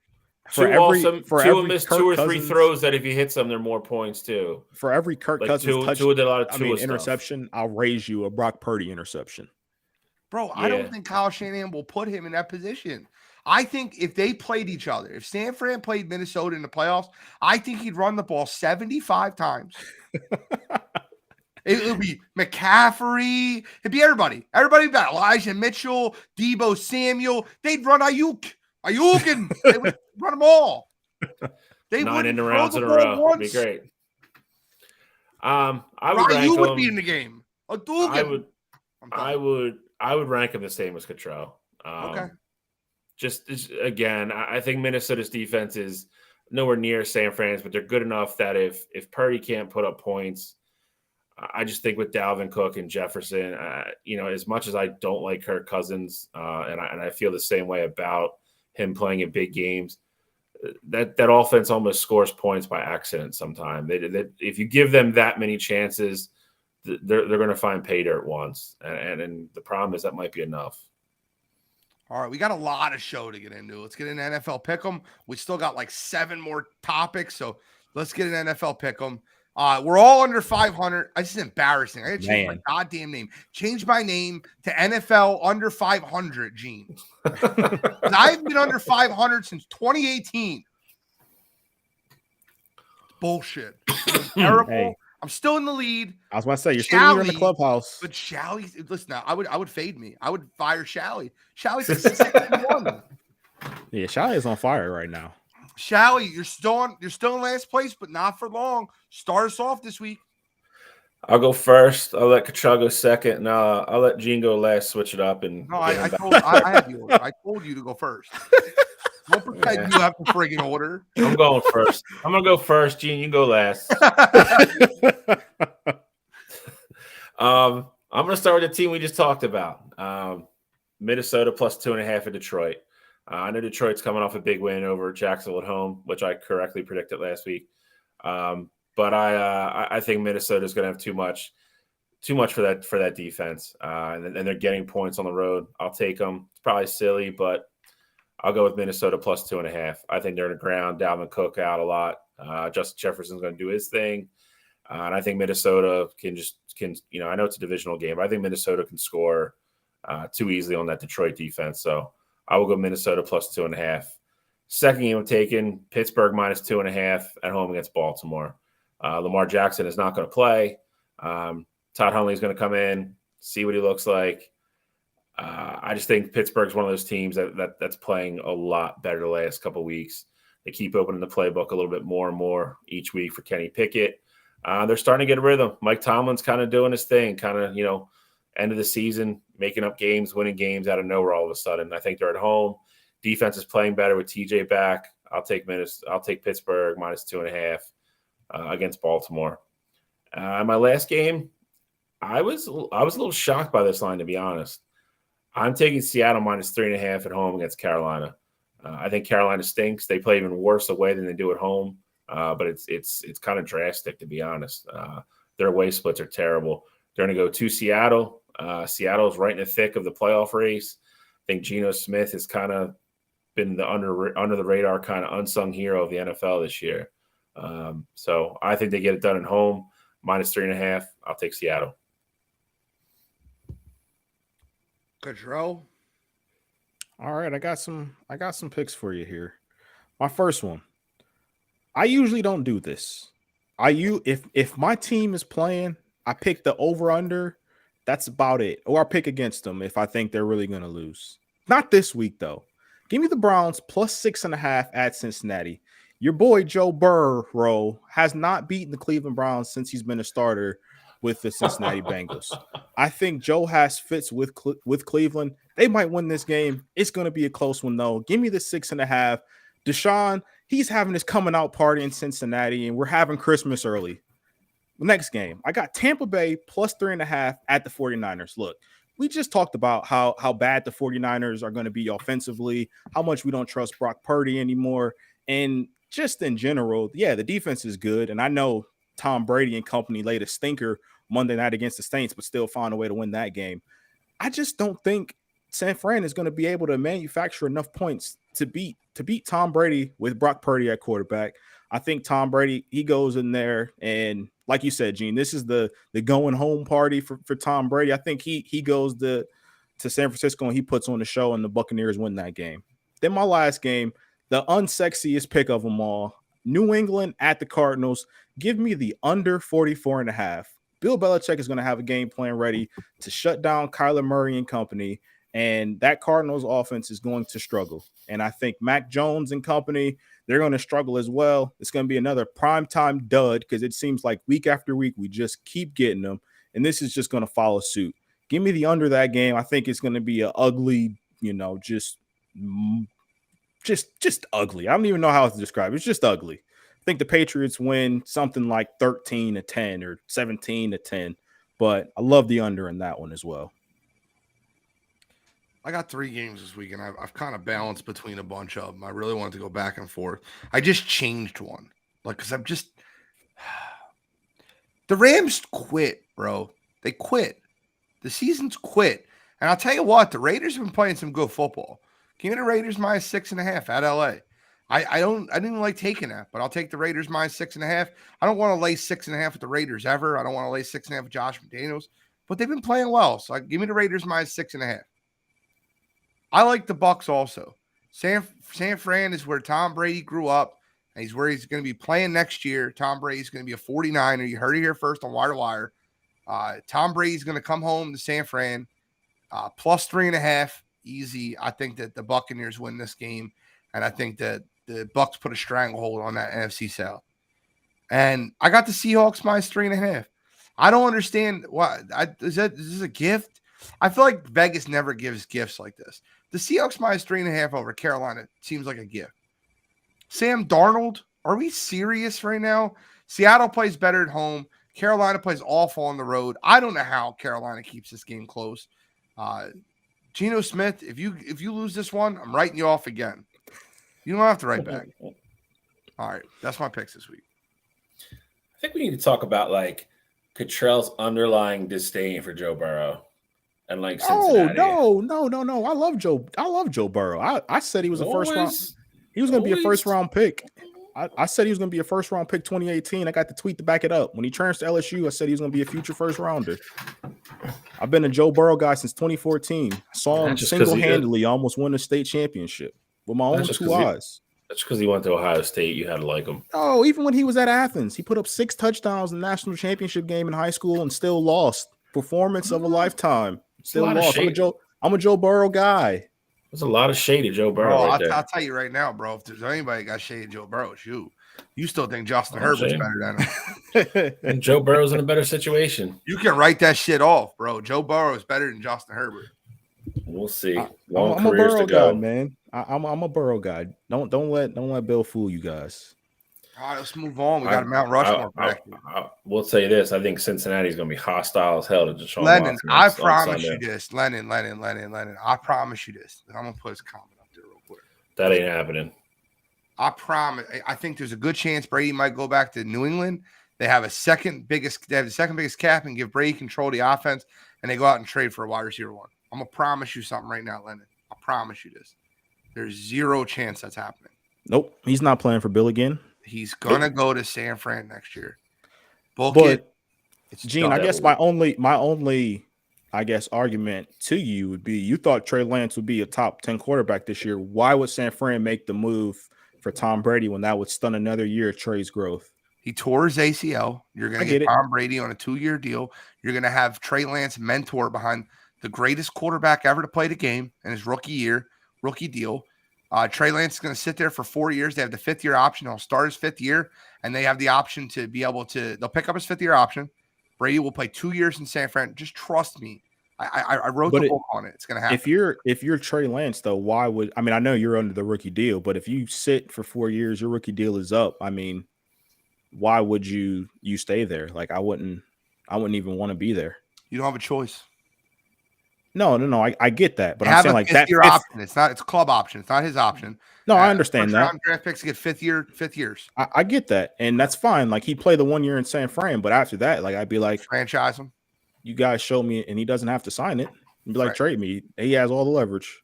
After he plays a full season with them and studies behind Tom Brady, he'll be fine. Yeah, Tom Brady's going to be the quarterback San Fran for the next 2 years after this.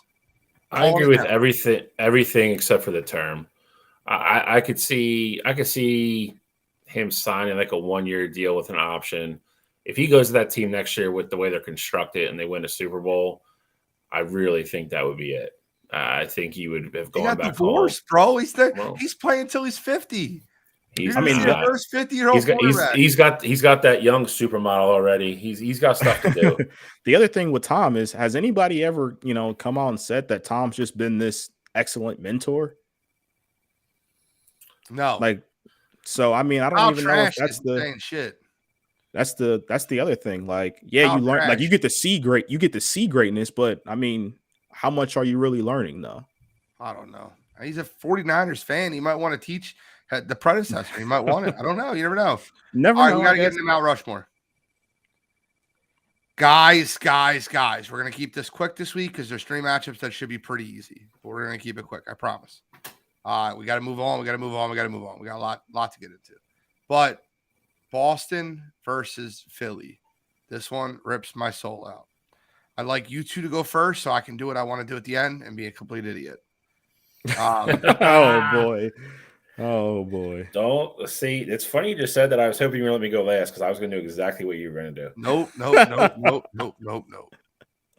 All right, I'm gonna make this show real controversial real quick. Oh boy. Okay. Go ahead, Bill. No, go ahead, Cottrell. No. You gotta go first. Got to sandwich me between you Philly guys. Can't just let you run the room here. Tom Brady, Ted Williams, Larry Legend, and Bobby Orr for Boston. It's incredible. Incredible Mount Rushmore. Going against Reggie White, Michael Jack Schmidt, Wilt Chamberlain, and Bobby Toothless Clark. Bill, what do you got? I mean, I can use the technicality here and just say, like, Tom doesn't really belong to Boston. Belongs to an area. Gillette's in the middle of freaking nowhere. It's not anywhere near Boston. We put him on the bracket. He's got to be in Boston. I know. I mean, Ted's better than Mike. Wilt's better than Larry. Bobby's better than whatever.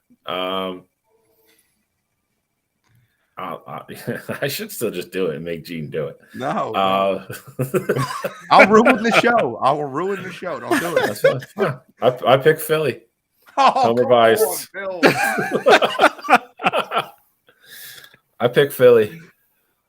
Oh my goodness. We got Boston in a route, but I guess Larry's overrated. Okay. Hey, Gene, ball's in your court, buddy. Go ahead, ruin the show. Right, let's go with best offensive player versus best defense player. That's a push. Reggie White and Tom Brady. It's got to be a push there. Okay. Ted Williams. Ted Williams is better than Michael Jack Schmidt. So it's 1-0 Boston. Wilt Chamberlain, I have ahead of Larry Bird. That's 1-1. And Bobby Clark. I'm kidding. It's got to be Boston. I can't do this. Boston wins this, and I don't think it's that close. I actually think that everything I said was a fallacy and joke. But the truth is that there's only one matchup that Philadelphia wins, and it's basketball. It's Wilt Chamberlain over Larry Bird. For the record, I would pick Boston. If Gene wasn't going to steal my thunder, let me go last. I just hate picking Boston over Philly. So do I. It's 3-0. It's 3-0 Boston. Boston, it packed the cast. Oh, God. Sorry. Listen, Baltimore's got a very sneaky list. They do. Very sneaky list. But, man, that's Murderer's Row with Lawrence Taylor. It's Murderer's Row with Lawrence Taylor. Ruth Garrick DiMaggio. Yeah. And Lawrence Taylor. New York, 3. And a 7-game series. We didn't even play the 4th. Baltimore goes, hey, I'm done. Yeah. Mercy. Yeah. Michael would have went and smoked some weed. Ray would have found another limo rent and go kill somebody. They're not playing the 4th game. At least Kyle Ripken would have been there. Kyle Ripken would have been ready to roll. Cal showing up. Cal showing up for sure. Johnny, you would, probably he would have showed up too. I mean, at least with Philly and Boston, Philly at least would have like made it go 6. But yeah, this is yo, Joseph Jeffers, murderers on both sides. True. One's baseball, the other one's human beings. No, he's talking about Lawrence Taylor too. Oh, maybe. I think he's talking about Murder's Row, and then who knows. But yeah, this is a decimation. This is ugly. Yep, New York won. Sweet. West Coast. Dude, I'll tell you right now, the more and more I look at these, and Willie Mays shouldn't be on San Francisco. I get it. I get it. We talked about this. He's a Giant, and they're in San Francisco. So, but the more and more I look at these lists, I think San Francisco is my favorite to win it all. I really do. You got the second greatest quarterback ever to play the game, the greatest wide receiver ever to play the game, the greatest baseball player ever to play the game, the greatest shooter ever to play the game. San Francisco in a sweep. Agreed. It's not close. And I think San Francisco is my pick to win it all. I don't know how you argue that. That's unbelievable. The amount of talent they have. It's like 2, 1, 1, and then what? The second greatest point guard ever, top 10 NBA player, greatest shooter ever, changed the game of basketball. All these kids that play basketball now are trying. They're not trying to be like LeBron. They're not trying to be like Mike. They're trying to be like Steph. They're shooting from damn half court. Give me San Fran. Yeah, I really don't need to add much to that. It's San Fran. It's not close. This probably doesn't go 4 games either. It's probably maybe like 2.5. Randy Moss probably doesn't show up. AP might be in domestic court. Maya probably show up, and Killer Brew probably just drink in the dugout. So I got San Fran in 3.5. He'd kill a brew in the dugout. Is that what you're There you telling go. me? Attaboy. Attaboy. I got San Fran this one too. I mean, this is again very, very easy matchup here. San Fran, I literally, and it's tough because when you get to the Final Four, and we'll look at it in a minute, but this Final Five really, because this is the matchup. Petey, I need to hear your Joseph Jeffers, Petey, Lennon, Chris, Key Williams, Brandon Fitzer, anybody in the chat. I need you to pick this one. This is absurd. I need to hear from the fans. You got Mike Trout, Tiger Woods, Serena Williams, and John Wooden on LA2. This is the greatest, if not first or second greatest golfer ever. Greatest women's tennis player ever. Greatest coach ever. And Mike Trout is the weak link of your team. Now, the funny thing is this, right? Sandy Koufax is the weak link of the LA1 team. And if you can compare baseball careers, they're about 10. They're about 10 years each because Koufax didn't play long. He had 6 of the most dominant seasons you will ever watch. He went out on top. He left on top of the game. Guy won 27 games with a 1.71 ERA and 380 strikeouts. Most dominant left-handed pitcher you ever watched in your life. Right side, you got Kobe Bryant. That's LA1. Kareem, Magic, and Sandy Koufax. It's absurd. John Wooden has more championships than God.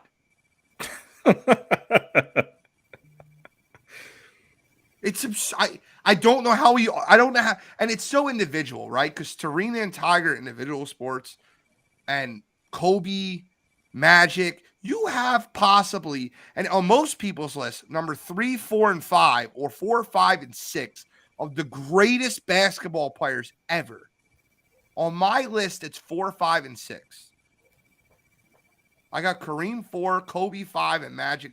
I have Magic 7. I have Bird 6, but I kind of flip-flop them. But my point being is that's absurd over there on the right side. What is your qualifier here? Like Tiger Woods or Kareem? Who's greater?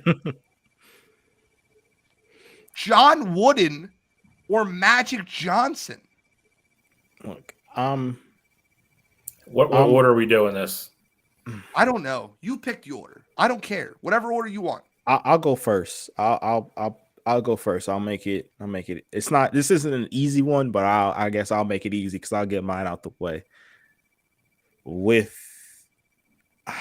I hate disqualifying it because he's still playing, but Mike Trout still playing, I think makes it a little bit easier for me because right now, as we sit right now, as great of a player that Mike Trout is, we're not talking about him as, a top 3, a top 4, top 5 player all time. Can he get there eventually? Yes, like that's possible, depending on how long he plays, how long he stays healthy, things like that. But with him still playing right now and how far away he still is from that level, I'm going with LA1 here. Matchups are so tight, and I think any way you slice it, you have to give the edge to LA1 in that matchup. It's absurd. It is. Shao, are you going 2-0 or are you splitting this? I'm splitting this. Any argument you want to put up? Nothing. And I'll split it. Joseph Jeffers. What I decided, I literally decided probably about 10 seconds before Joseph Jeffers put it up. I think as good as Kobe is, nobody's ever going to say he's the best. As good as Kareem is, nobody's ever going to say he was the best. Same thing with Magic. Koufax is the outlier. I mean, he's universally agreed upon as the best left-handed pitcher in the history of baseball. There's no arguing Serena Williams. There's no arguing John Wooden. The argument between Tiger and Jack Nicklaus is razor thin. And Cottrell did kind of hit it on the head. It depends how you want to value Mike Trout here. If you're going right now, he's a top 50 player already of all time. if you want to project it and he keeps going on the way he is, if you're going by WAR and everything, he's, we talked about a pre-show. He's going to be a top 5 player of all time if he can play for the next 8 years at a normal pace. I think there's more, the outlier here is, do you value team sports more or individual stuff? There's no denying Tiger and Serena. I'm not saying you deny anybody on the other side either, but they were all on teams. Tiger and Serena had to do it themselves. John Wooden's the best coach ever. That's not really debatable. I think there's more greatness on LA too. I'm going LA too. This is so hard. And Gene, I'm just gonna throw in one other thing for you. Oh, now we're trying to sway already. Here we go. I got one more. I swear to God, I am so torn on this. Let the listeners decide. Just got one more, man. Just one. I'm serious. Let's not forget. Kareem played at UCLA as well, and he's got some more championship throw on just the ones that he won with the Lakers. He's an LA guy. I know. I follow that. My question would be, and I'm asking you two. You guys can help me with this. Can we allow this one, because we'll have till next week, go to the listeners? Because I'm torn, and I don't like. And if we have, I need you to put your big boy pants on and make a pick. You got to pick. You got to pick. It's both LA, Freddie. You weirdo. LA, easy.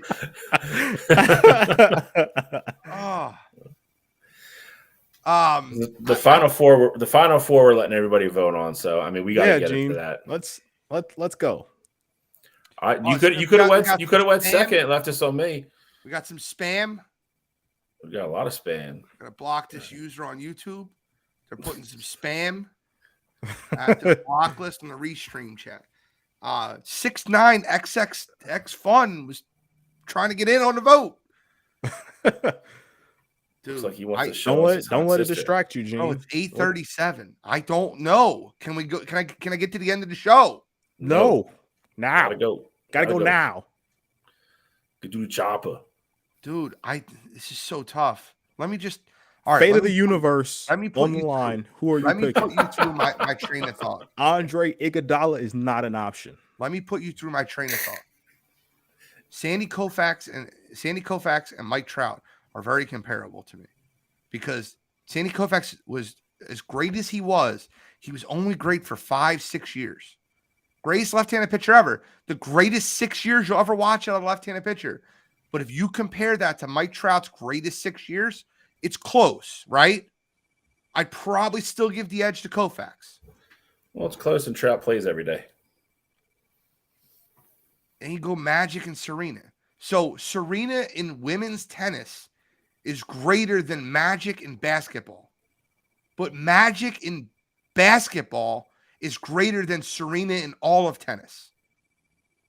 That's how do you decide that? Kareem or Tiger? Kareem is the greatest or second greatest big man of all time. He's number 3. He leads in all basketball in points. I'm going LA 1. Because it comes out of Kobe and John Wooden. I'm going LA 1. Close. Not. Listen, I like Kobe, but he's not the best basketball player. He's not even the best shooting guard ever. I wanted this coach to go to a vote. I wanted this to go to a vote. No, too bad. You already ruined it. But I'll go LA 1. Final four. I'm doing I'm everything against LA 1 now. They will That's not fine. Then I'll get my way anyway. Will not win. He said, I'll get my way anyway. LA1. San Fran versus LA 1. They're not winning either. Our first upset of the tournament. What? We got a 3 seed moving on over a 2 seed. We were chalked before. So you even seeded them higher. So at some point there was discussion that they were better if you seeded them higher. In my head, I've been back and forth between LA 1 and LA 2. This entire show, this entire week, I've debated it. I've thought about it. I don't know. I didn't understand the last part of your reasoning. It didn't make any sense to me. No, I'm being serious. Like you said, you kind of contradicted yourself, so I didn't get it. What are you talking about? I contradicted myself. What? Well, you said Serena was better to tennis than Magic was to basketball. I but said then Serena is greater in women's tennis than Magic was to basketball, but Serena is not greater in tennis overall than Magic is to basketball overall. So what I have is Serena is the number one female tennis player, but I have her as the number 5 overall tennis player behind 4 male athletes. I get it now. It makes sense now. I got it. I think I misheard you the first time. And that's kind of how I came to that conclusion. That's tough. Brandon, stop trolling. That's not true. He said Magic beats Serena in her sport. I'm just kidding. That would not happen. All right, so let's move on. The same guy that said Patrick Mahomes was done. Guys, my final is still there. My final 4 is still there. They are still alive. I have. No, wait. Who? No, they're not. Are they? I had Spain over Portugal. That's what I had. So I have England over. I have Brazil over England in the finals. My final 4 was Brazil, Argentina, England, and Spain, which was a dud. Bad pick. Morocco beat them. Now Portugal's going to run through Morocco like playing the friggin' Maracas. Friggin' Ronaldo. Ronaldo hasn't been playing. So. Ronaldo played 15 minutes today. He's not even starting. Ronaldo has literally lost his spot. He's tarnishing his career by the day at this point. Lionel Messi is going to beat the Netherlands. Brazil is the best team in the world with Neymar. I got 3 of my 4 still left. They're still alive, actually. I also have 3 of my 4. You have France, though, over England. I do. Yeah, well, me and Control are going to lose one there because I had England. So that France-England game is a banger. It's huge. I mean, actually, I think the winner of that game goes to the final. So I agree. The one thing that I will say that I was kind of surprised about, I forgot the kid's name for Portugal that's basically taken over Ronaldo's spot. Hat trick. He had a hat trick. So like that, like he's been playing like out of his mind. When you have a team it seemed like for many years, it was like Ronaldo was carrying that Portugal team on his back. Now they're like, you come off the bench for us, we'll put you in, let you get some cardio tonight. Goncalo Ramos. And now Portugal's they looked great against. Well, obviously, he scored 6 goals. You look great, but I mean, hit Pele. Portugal has Pepe. Gene, you're downplaying Morocco though, man. Morocco's a team of destiny. Morocco's defense is airtight. That will not be an easy game for Portugal at all. 2-0 Portugal wins. Oof. I got 2-0 Portugal, 2-1 England over France. I got 4-0 Brazil over Croatia, and I got Don't Cry For Me Argentina, 3-1 over the Netherlands. I don't think Brazil beats Croatia 4-1. I think that's a tight game. I actually think that game. I think that game might come to. You said 4-0 for Argentina, Netherlands. No, I said 4-0 for Brazil, Croatia. You said 4-0 Brazil. I think that game actually is going to come down to PKs. I think that's going to be the closest game of this of these 4 here. England and France. I don't watch grass ping pong. I just look at the stats. I'm like Neymar. I know Neymar. Brazil's going to win. I mean, France and England. I think that's a great game. Great game on paper. That's the game that screams almost PKs to me. See, England's just been so consistent throughout. France has looked great. Harry Kane with the goal in the 88th minute to send England to a 2-1 lead over France and into the Final Four. My favorite part about all of this is Gene knows one player on every team. I don't know anybody on Morocco. I know nobody on Croatia. Oh, Gene, it is my Gene, you got Luka Modric. Come on, man. What? He's like 50. Modric? Luka Modric, Croatia. There's a guy on the Netherlands that I think I know who he is. He's a big name. He's a big guy. He's huge. Who is it? Oh, you're talking about their striker's like 6'6". I forgot his name. He is. You talking about well, you could be talking about him or you talking about Virgil van Dijk. He plays for Liverpool. He's a monster too. De Jong. Brandon De Jong's not big. He's like 5'6". I don't know, bro. I'm just He making plays for Barcelona. Hey, Liverpool's a Gakpo. That's what I was got talking my about. they got my guy Mo Yeah. Salah. Yep. All Dapo's right, about so to go who to wins Man. these It's 4 about to go to games? Man. All right, I'm going. I'll go real quick. I got Argentina advancing over the Netherlands 2-1 in extra time. I got Brazil beating Croatia 2-0.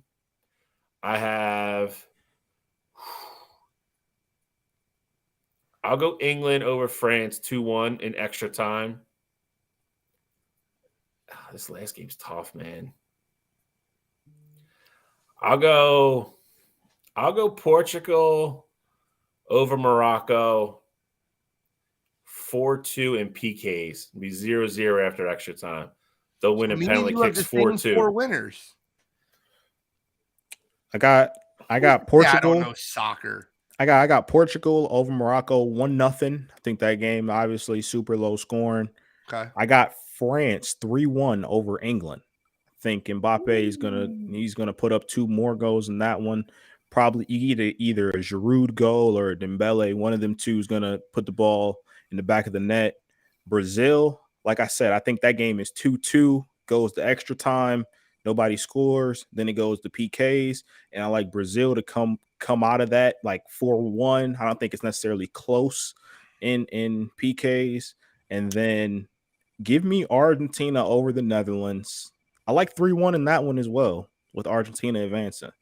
All right, so who's your finals now? Same finals? You keeping your same final? I'm keeping mine. I got Brazil over England, like I had from the start. Yep, I got mine. Nostradamus. I still got mine too. I'll take France over Brazil. Brazil over England. Dude, I know this kicky ball. Kicky ball. Kicky ball. We got some UFC crap to talk about. Awful pay-per-view. Dude, I'm like, I don't know how Dane even gets away with making this a pay-per-view, to be honest. This is a fight night. If I've ever it's not a good fight night. That's also true. Like, it's a fight night I wouldn't watch. I would watch Patty the Batty. Patty the Batty. I like Patty. That's my guy. Patty's talking about fighting Jake Paul. Jake Paul's like, I'll pay you $1 million to come spar with me. Yeah. Give me Patty Pimblett over What's Josh even funnier? Gordon. What's even funnier though is that Robbie Lawler dropped out of this card. Yep. And that was like one of the bigger names on this card. Obviously, you had Jared. Yuri and Glover drop out, but yeah, this card is no bueno. Listen, I'll tell you right now, my favorite fight on the card is Doug Nasty, Bryce Mitchell. Bryce Mitchell is nice. Bryce Mitchell's an underdog versus an undefeated fighter, but he constantly gets in there. I didn't even know the guy's fight. Never seen him before. Have you seen him before, Cottrell? I have not. Ilya Topuria. I'm Never not seen him sure. before. He's a submission guy. He's 7-0, subs 12-0. He's got 4 wins in the UFC over guys I've never heard of.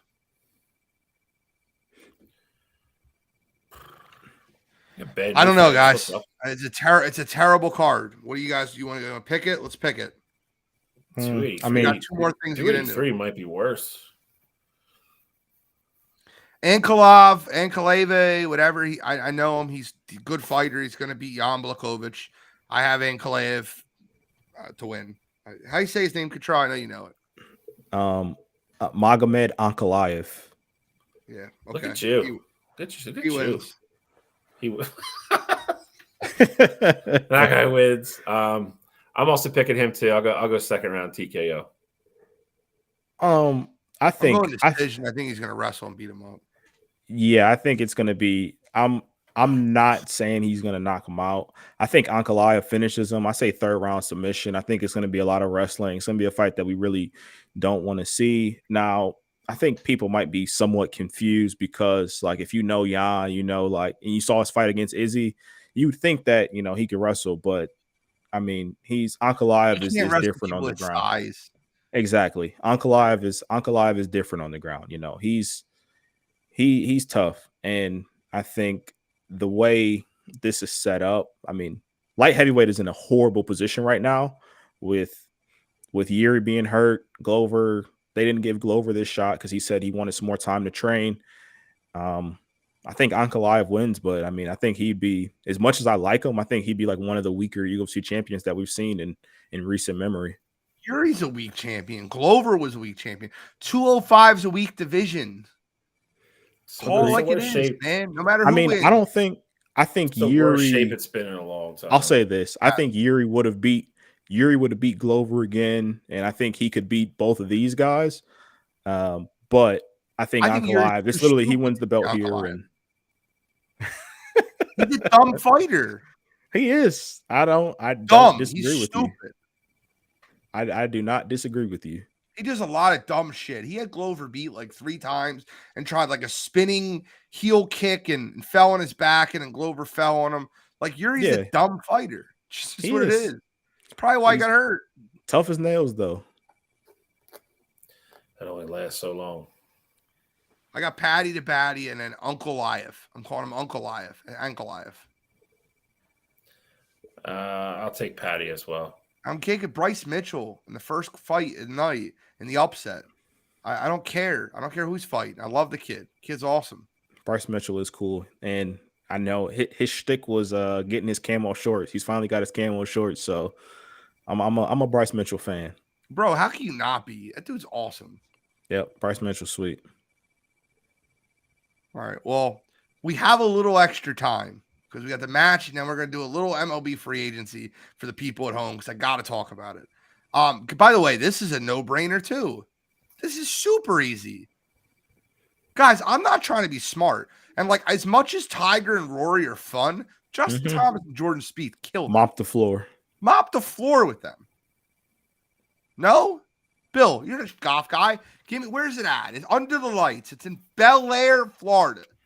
Pelican Golf Club, Bel Air, Florida. They got the course retrofitted to play at night. They're going to tee off at 6. They're only playing 12 holes to fit in the time schedule. But yeah, I mean, it's going to be under the lights. Everything, all the money that gets raised, they're going to donate to the Hurricane Ian relief efforts from last year. And I will play 18 anymore. I will gladly go against you two in this one. I will take Tiger and Rory. I didn't realize it was only 12 holes. I didn't realize Tiger had to play. I thought Tiger had to play a full 18, but maybe 12 holes. Well, here's the thing. I mean, like he said last week when he withdrew from another tournament, he goes, "I got to hit any shot you want." He goes, "I just can't walk." He doesn't have to walk in this. They drive. they drive around in carts. He's going to get out of his cart, going to walk to his shot, hit some BBs, and get back in his cart. And if you think I'm happy about this one because they finally got it right. Justin and Jordan Spieth are obviously super close. They grew up together.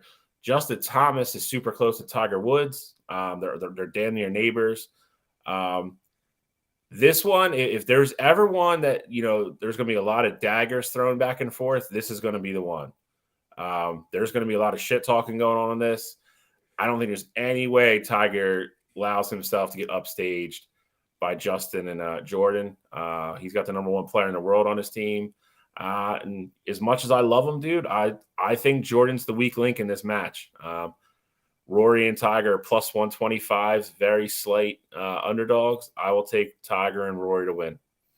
What do you mean daggers thrown? It's not fun when they're all friendly. I don't want to hear that shit. No, there's gonna be a lot of that's what I'm saying. There's gonna be a lot of friendly banter. Aggressive. Yeah, there's gonna be a lot of shit talking in this. I want to see the NFL players, the entertaining. Give me Peyton Manning. Give me Tom Brady out there. Give me those guys. I don't want to see this shit. Give me those guys all suck at golf. That's the problem.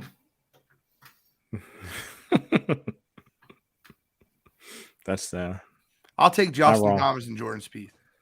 Me too. I'm with you, Gene. All right, guys. We got 6 minutes to talk about NFL free agency, and then we're going to talk about you got to be NFL. MLB. MLB. You said NFL. You did say that's NFL. my mistake. The Philadelphia Phillies signed the best shortstop in baseball. 11-year contract, $300 million. And you know what my response to that is? It's not my money. But I will say this. That's a great response. Paying a shortstop that much money at 39 and 40 years old. He will not, the back half of that contract is just gifted money. He will not play at 39, 40 at any level that you'd want him to play at, paying him that much money. Now, what you're getting a guy that's going to bat 300. It's going to score 100 runs. It's going to knock in 100 runs. It's going to hit doubles. It's going to hit home runs. He'll hit 20 home runs. He could be a leadoff guy. He's going to steal bases for you. He's going to play above average defense for you. Trey Turner is the best shortstop in baseball. Putting him in that lineup, and I swear to God, if they still lead Schwarber, I seen the projected lineup for the Phillies where Schwarber's leading off still. He's gonna lead off. Schwarber is? No, Trey Turner's gonna lead off. There's no God, shot. Kyle Schwarber leads off. They had Schwarber, Trey Turner, and then it was JT, Bryce. Do you move Bryce to number 2, or no? Or you put Bryce in that lineup if Trey's leading off? MV3. He should bat 3. But the problem is you don't want to bat Schwarber and Bryce back to back because they're both lefties. So you want to split them up. But do you really want to move Schwarber down from 1 to 5? So they might actually bat Schwarber 4. They might go Trey, Bryce, JT, and then Schwarber. They might do that. They're going to play around a lot, but I'll tell you what it does. It makes the Phillies the deepest lineup in baseball. It's very simple. I think you probably go Trey. At that point, you probably keep Reese 2, Bryce 3, JT 4, and then go Schwarber, Castellanos, Bohm behind him. Oh, Gene, I disagree with the deepest lineup in baseball, especially with the news of Judge going back to the Yankees. Like, I'm sure they'll make another move, and their lineup as is. I mean, I don't know if I feel like this is the best lineup in baseball. It's the best lineup in baseball. Let's talk about bad contracts. You got Anthony Rizzo. All right, hold on. Rizzo's gone. What? Rizzo's gone. gone. DJ LeMahieu's back next year. Correct. So you got LeMahieu. Who hasn't looked the same since he signed his contract. Judge. What?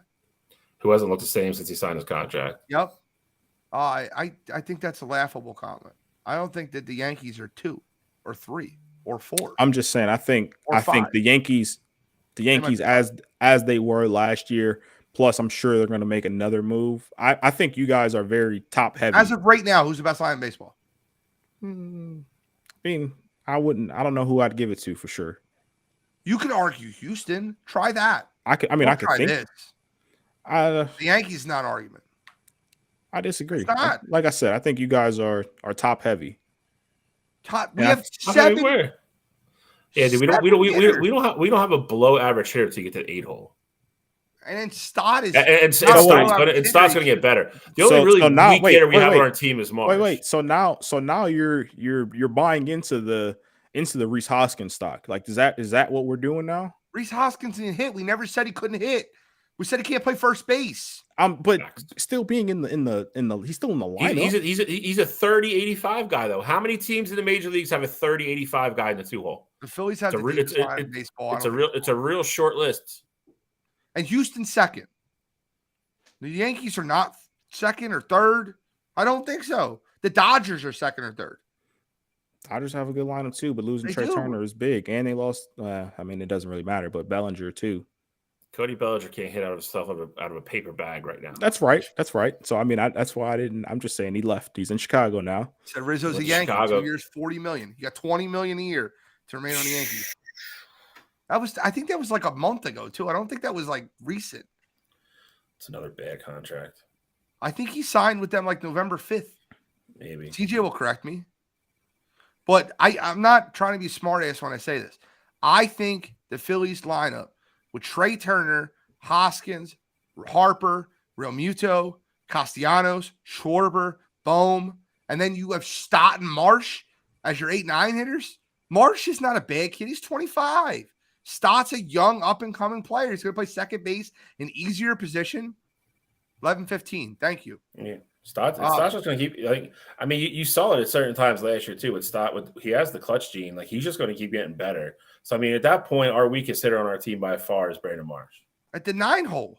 Yeah, and when you get Marsh back in center field and you have Bryce Harper back in right, your outfield doesn't seem as bad anymore. I think the move they need to make, and I'll say this and I'll say it again. I think they need to move Reese. I think you need to move him. I think you have the lineup depth to do it. I think you need to move him, get yourself a relief pitcher, and you could probably get yourself a third baseman and then move Alec Boehm over to 1. You could probably get a third baseman and a relief pitcher, not a 30 home run guy, but Rhys Hoskins needs to be a DH, man. And Schwarber can't play 1, and Castellanos can't play 1, and Hoskins can't play 1. All 3 of them, first base is the moon. It is. One of them plays their 150 games, though. I mean, Schwarber's played it before. I mean, I don't think he can be any worse. I mean, he was terrible. They moved him to the outfield because how bad he was at first. I mean, I get it. I mean, but Rhys Hoskins is literally the worst defensive first baseman in the major leagues. Yeah, that's exactly what that's the order you're putting in. I don't mind that order. I think that order's. I just don't like Schwarber batting 2. I don't like Schwarber batting 2 either. As bad as Reese can be, sometimes Schwarber is debatably just as bad. Couple other signings that happened. Jacob deGrom is a Texas Ranger, and guess what? The Mets were like, all right, we'll take Justin Verlander over here. Give me the AL Cy Young. Lose one Cy Young, get another. And they got Jose Quintana as their 4-star now. I would argue that's I mean, you get better value out of that contract than the other Verlander. $43 million for 40-year-olds is wild to me. I know he's still throwing hard and all that good stuff, but I mean, eventually, I mean, it's a short term, so I get it. But I mean, that is a lot of money to throw at a 40-year-old power pitcher. I mean, I think that's just showing that they're all in on trying to win now. It can. I mean, they're. I mean, you know, we took Walker today. It's looking like Bassett isn't going back. I mean that, and Max Scherzer, as much as I love him and as nasty as I think he is, that dude is hurt every single year. That dude is on the DL at least once every single year. I mean, they'll be good. I mean, I think we're clearly the better team right now. I think another thing that you need to mention with the Phillies is, number one, they signed a quality 4-star, but they just got a Noah Song in the Rule 5 draft. Took a chance on him. He's a military lead the last 3 years, but he throws the ball 100 miles an hour. He was a promising start. That's a relief pitcher you throw in the back of that pen. And they have to keep him on the roster because he's a Rule 5 player. You bring him down, he's basically a free agent. Yep. Got Shane Victorino in the Rule 5 draft. A lot of people don't know that. I do. I know you do. Shano's the man. You got that. I mean, you got Gene's favorite Philly. My favorite Philly of all time. You're absolutely right. My favorite Phillies are so weird, bro.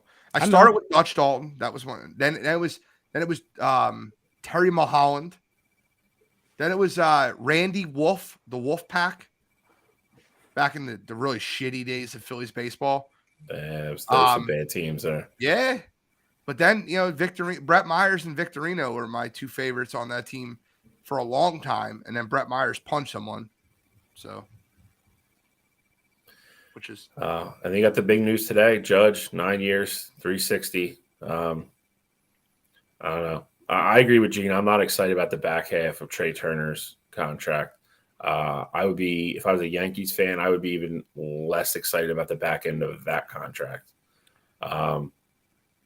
Due to injury issues in the past. As a 4-star.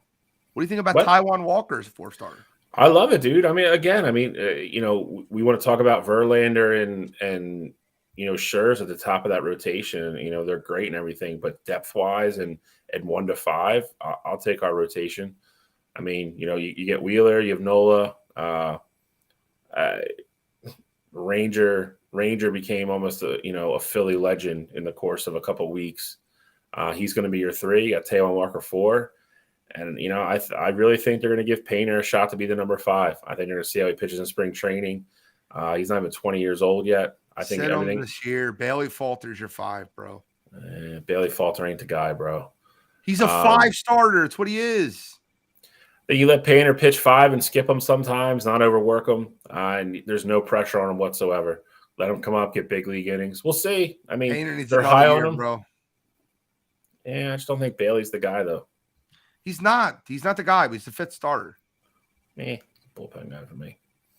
We're not going to talk about what? We're not going to talk about the biggest signing of MLB free agency so far. Aaron Judge. No, Josh Bell. That's not big. Jesus Christ. Aaron Judge going back to the Yankees. Guardians spending some money. Yeah, I'm glad. Aaron Judge going back to the Yankees. Great for him.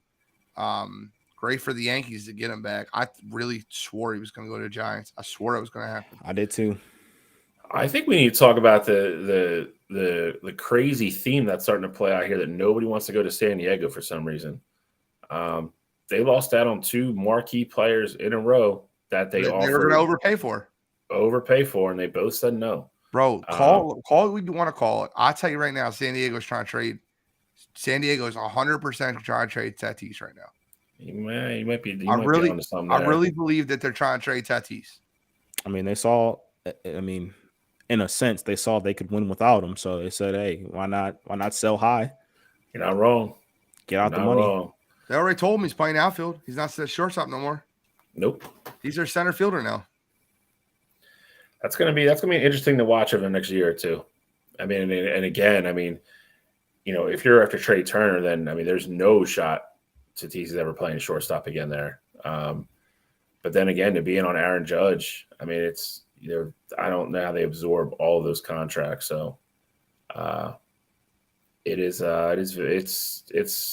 weird, man. I mean, it's weather-wise, it's about the nicest place you can play in the major leagues. You're playing the same weather over and over. And to significantly outbid every other team on 2 marquee players and then both tell you no is kind of telling to some degree. So our ROI could be nothing, CJ. They want to get rid of his money. They're showing that they'll spend money. I'm talking about on Tatis. He doesn't need an ROI. They just they give his contract away for free. Yeah, I mean, you get some prospects back and just clear it off the books, then it's a lot easier to add one of these guys on the salary cap. All right, we got to get into You Got to Be Kidding Me, fellas. We got a little bit past time. I love talking baseball. Cottrell starts off. All right, so I got a bizarre one here. So, and everyone's been deeming it. I mean, one of the wildest stories you'll ever hear in college basketball. So earlier this week, New Mexico State visited New Mexico for a basketball game. New Mexico State had a player on their team. They were off. They weren't playing in the game at the moment. They were at their hotel, and he got a message from a girl on campus at New Mexico, like, "Hey, come over, come by the room." And what everyone didn't know at the time, though, was that it was a setup.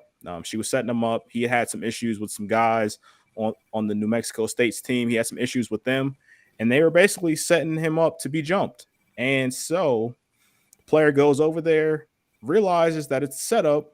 He has a gun on him, pulls it out, shoots one of the guys that's trying to jump him, then goes back to the hotel, kind of act like nothing's wrong. In the midst of all of this, he breaks curfew. So that's one team violation. You shoot a guy. Of course, that's wrong. And so then, the police get word of it, things like that. Then the school, New Mexico State, gets word of it. And they're like, "Hey, you can't talk to any of our players until we get a lawyer with them." And in the midst of them waiting, one of their assistant coaches at New Mexico State takes the gun that this guy just shot somebody with. And he's just like, "I'll take care of it. Don't worry about it." And so Jesus, that all gets handled. New Mexico State then goes on to play a basketball game. The guys that are involved in this are playing on the court, and game's over. Team is trying to leave town, and the cops are literally like, "Hey, we're investigating, an attempted murder here. Essentially, we're investigating this shooting," and they stop the bus and they figure out that assistant coach that got the gun was not on the bus. And it comes out today that apparently he was trying to hide the gun. So whole fiasco, New Mexico, middle of nowhere, New Mexico State. Just a bunch of craziness going on there. Everybody involved. I can't wait to see what the the final verdict is in this, but for everybody that didn't know, that's the craziness that's going on right now in New Mexico. So New Mexico coaches, everybody involved. Come on, you gotta be kidding me. This is what happens when people watch too many true crime documentaries on Netflix. They try getting rid of the gun. They try to. Everybody can get away with murder all of a sudden now. Goddamn idiots. Can't be. Reminds me a little more serious this week. I touched on a tad earlier when we were talking about the coaches. I'm going to go with Auburn hiring Hugh Freeze. If you're not familiar with Hugh Freeze, back in 2017, he got fired from Ole Miss. He was in the midst of turning that program around. Little did everybody know it was due to a lot of rule breaking. Not only that, he got caught using a university phone, ordering escorts all the time. Then on top of that, he had 17 Tier 1 NCAA infractions within the course of a year and a half, paying off recruits. They actually got caught with their hand in the cookie jar, paying off a recruit, giving him 18 grand. The dude didn't end up signing with Ole Miss anyway and just took the money and then told on him. That's always embarrassing. But I bring this up for this reason. I've been critical of other people before, coaching wise, and especially with college football, saying the end product can't always be the most important thing. I've said numerous times, on this show, teasing Cottrell. Urban Meyer's a great coach. He's the last person that should be around, young, young men that are growing up and that can be easily influenced. Hugh Freeze is just as worse, if not bad, if not worse. Excuse me. This dude got another job for the same simple reason. Auburn's trying to buy wins at this point. The program has been in shambles for 5 years now. They're bringing in a bigger name that they think they can turn around the program, and they don't care about his past. It's all about money. It's all about putting W's in the standings, and they really don't care about anything else. I think it's a disgrace. I think it's them trying to keep up in an arms race with Saban and Jimbo Fisher and Lane Kiffin and all those people. But again, it just goes to show at the end of the day, a lot of these people don't care about the kids. They don't care about the families. They care about wins and losses, and that's it. They don't care about the message they send or how it looks, quite frankly. We saw the AD say they did an extensive background into everything, and they were okay with hiring him.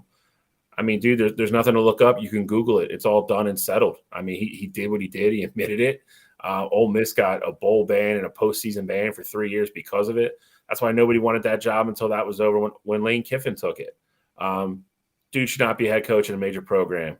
Kind of like Gene said earlier, you can give me all the, I've found myself in God and all that crap. I just don't believe it. So this week for me, Auburn hiring a coach that really doesn't deserve it. Come on, you gotta be kidding me.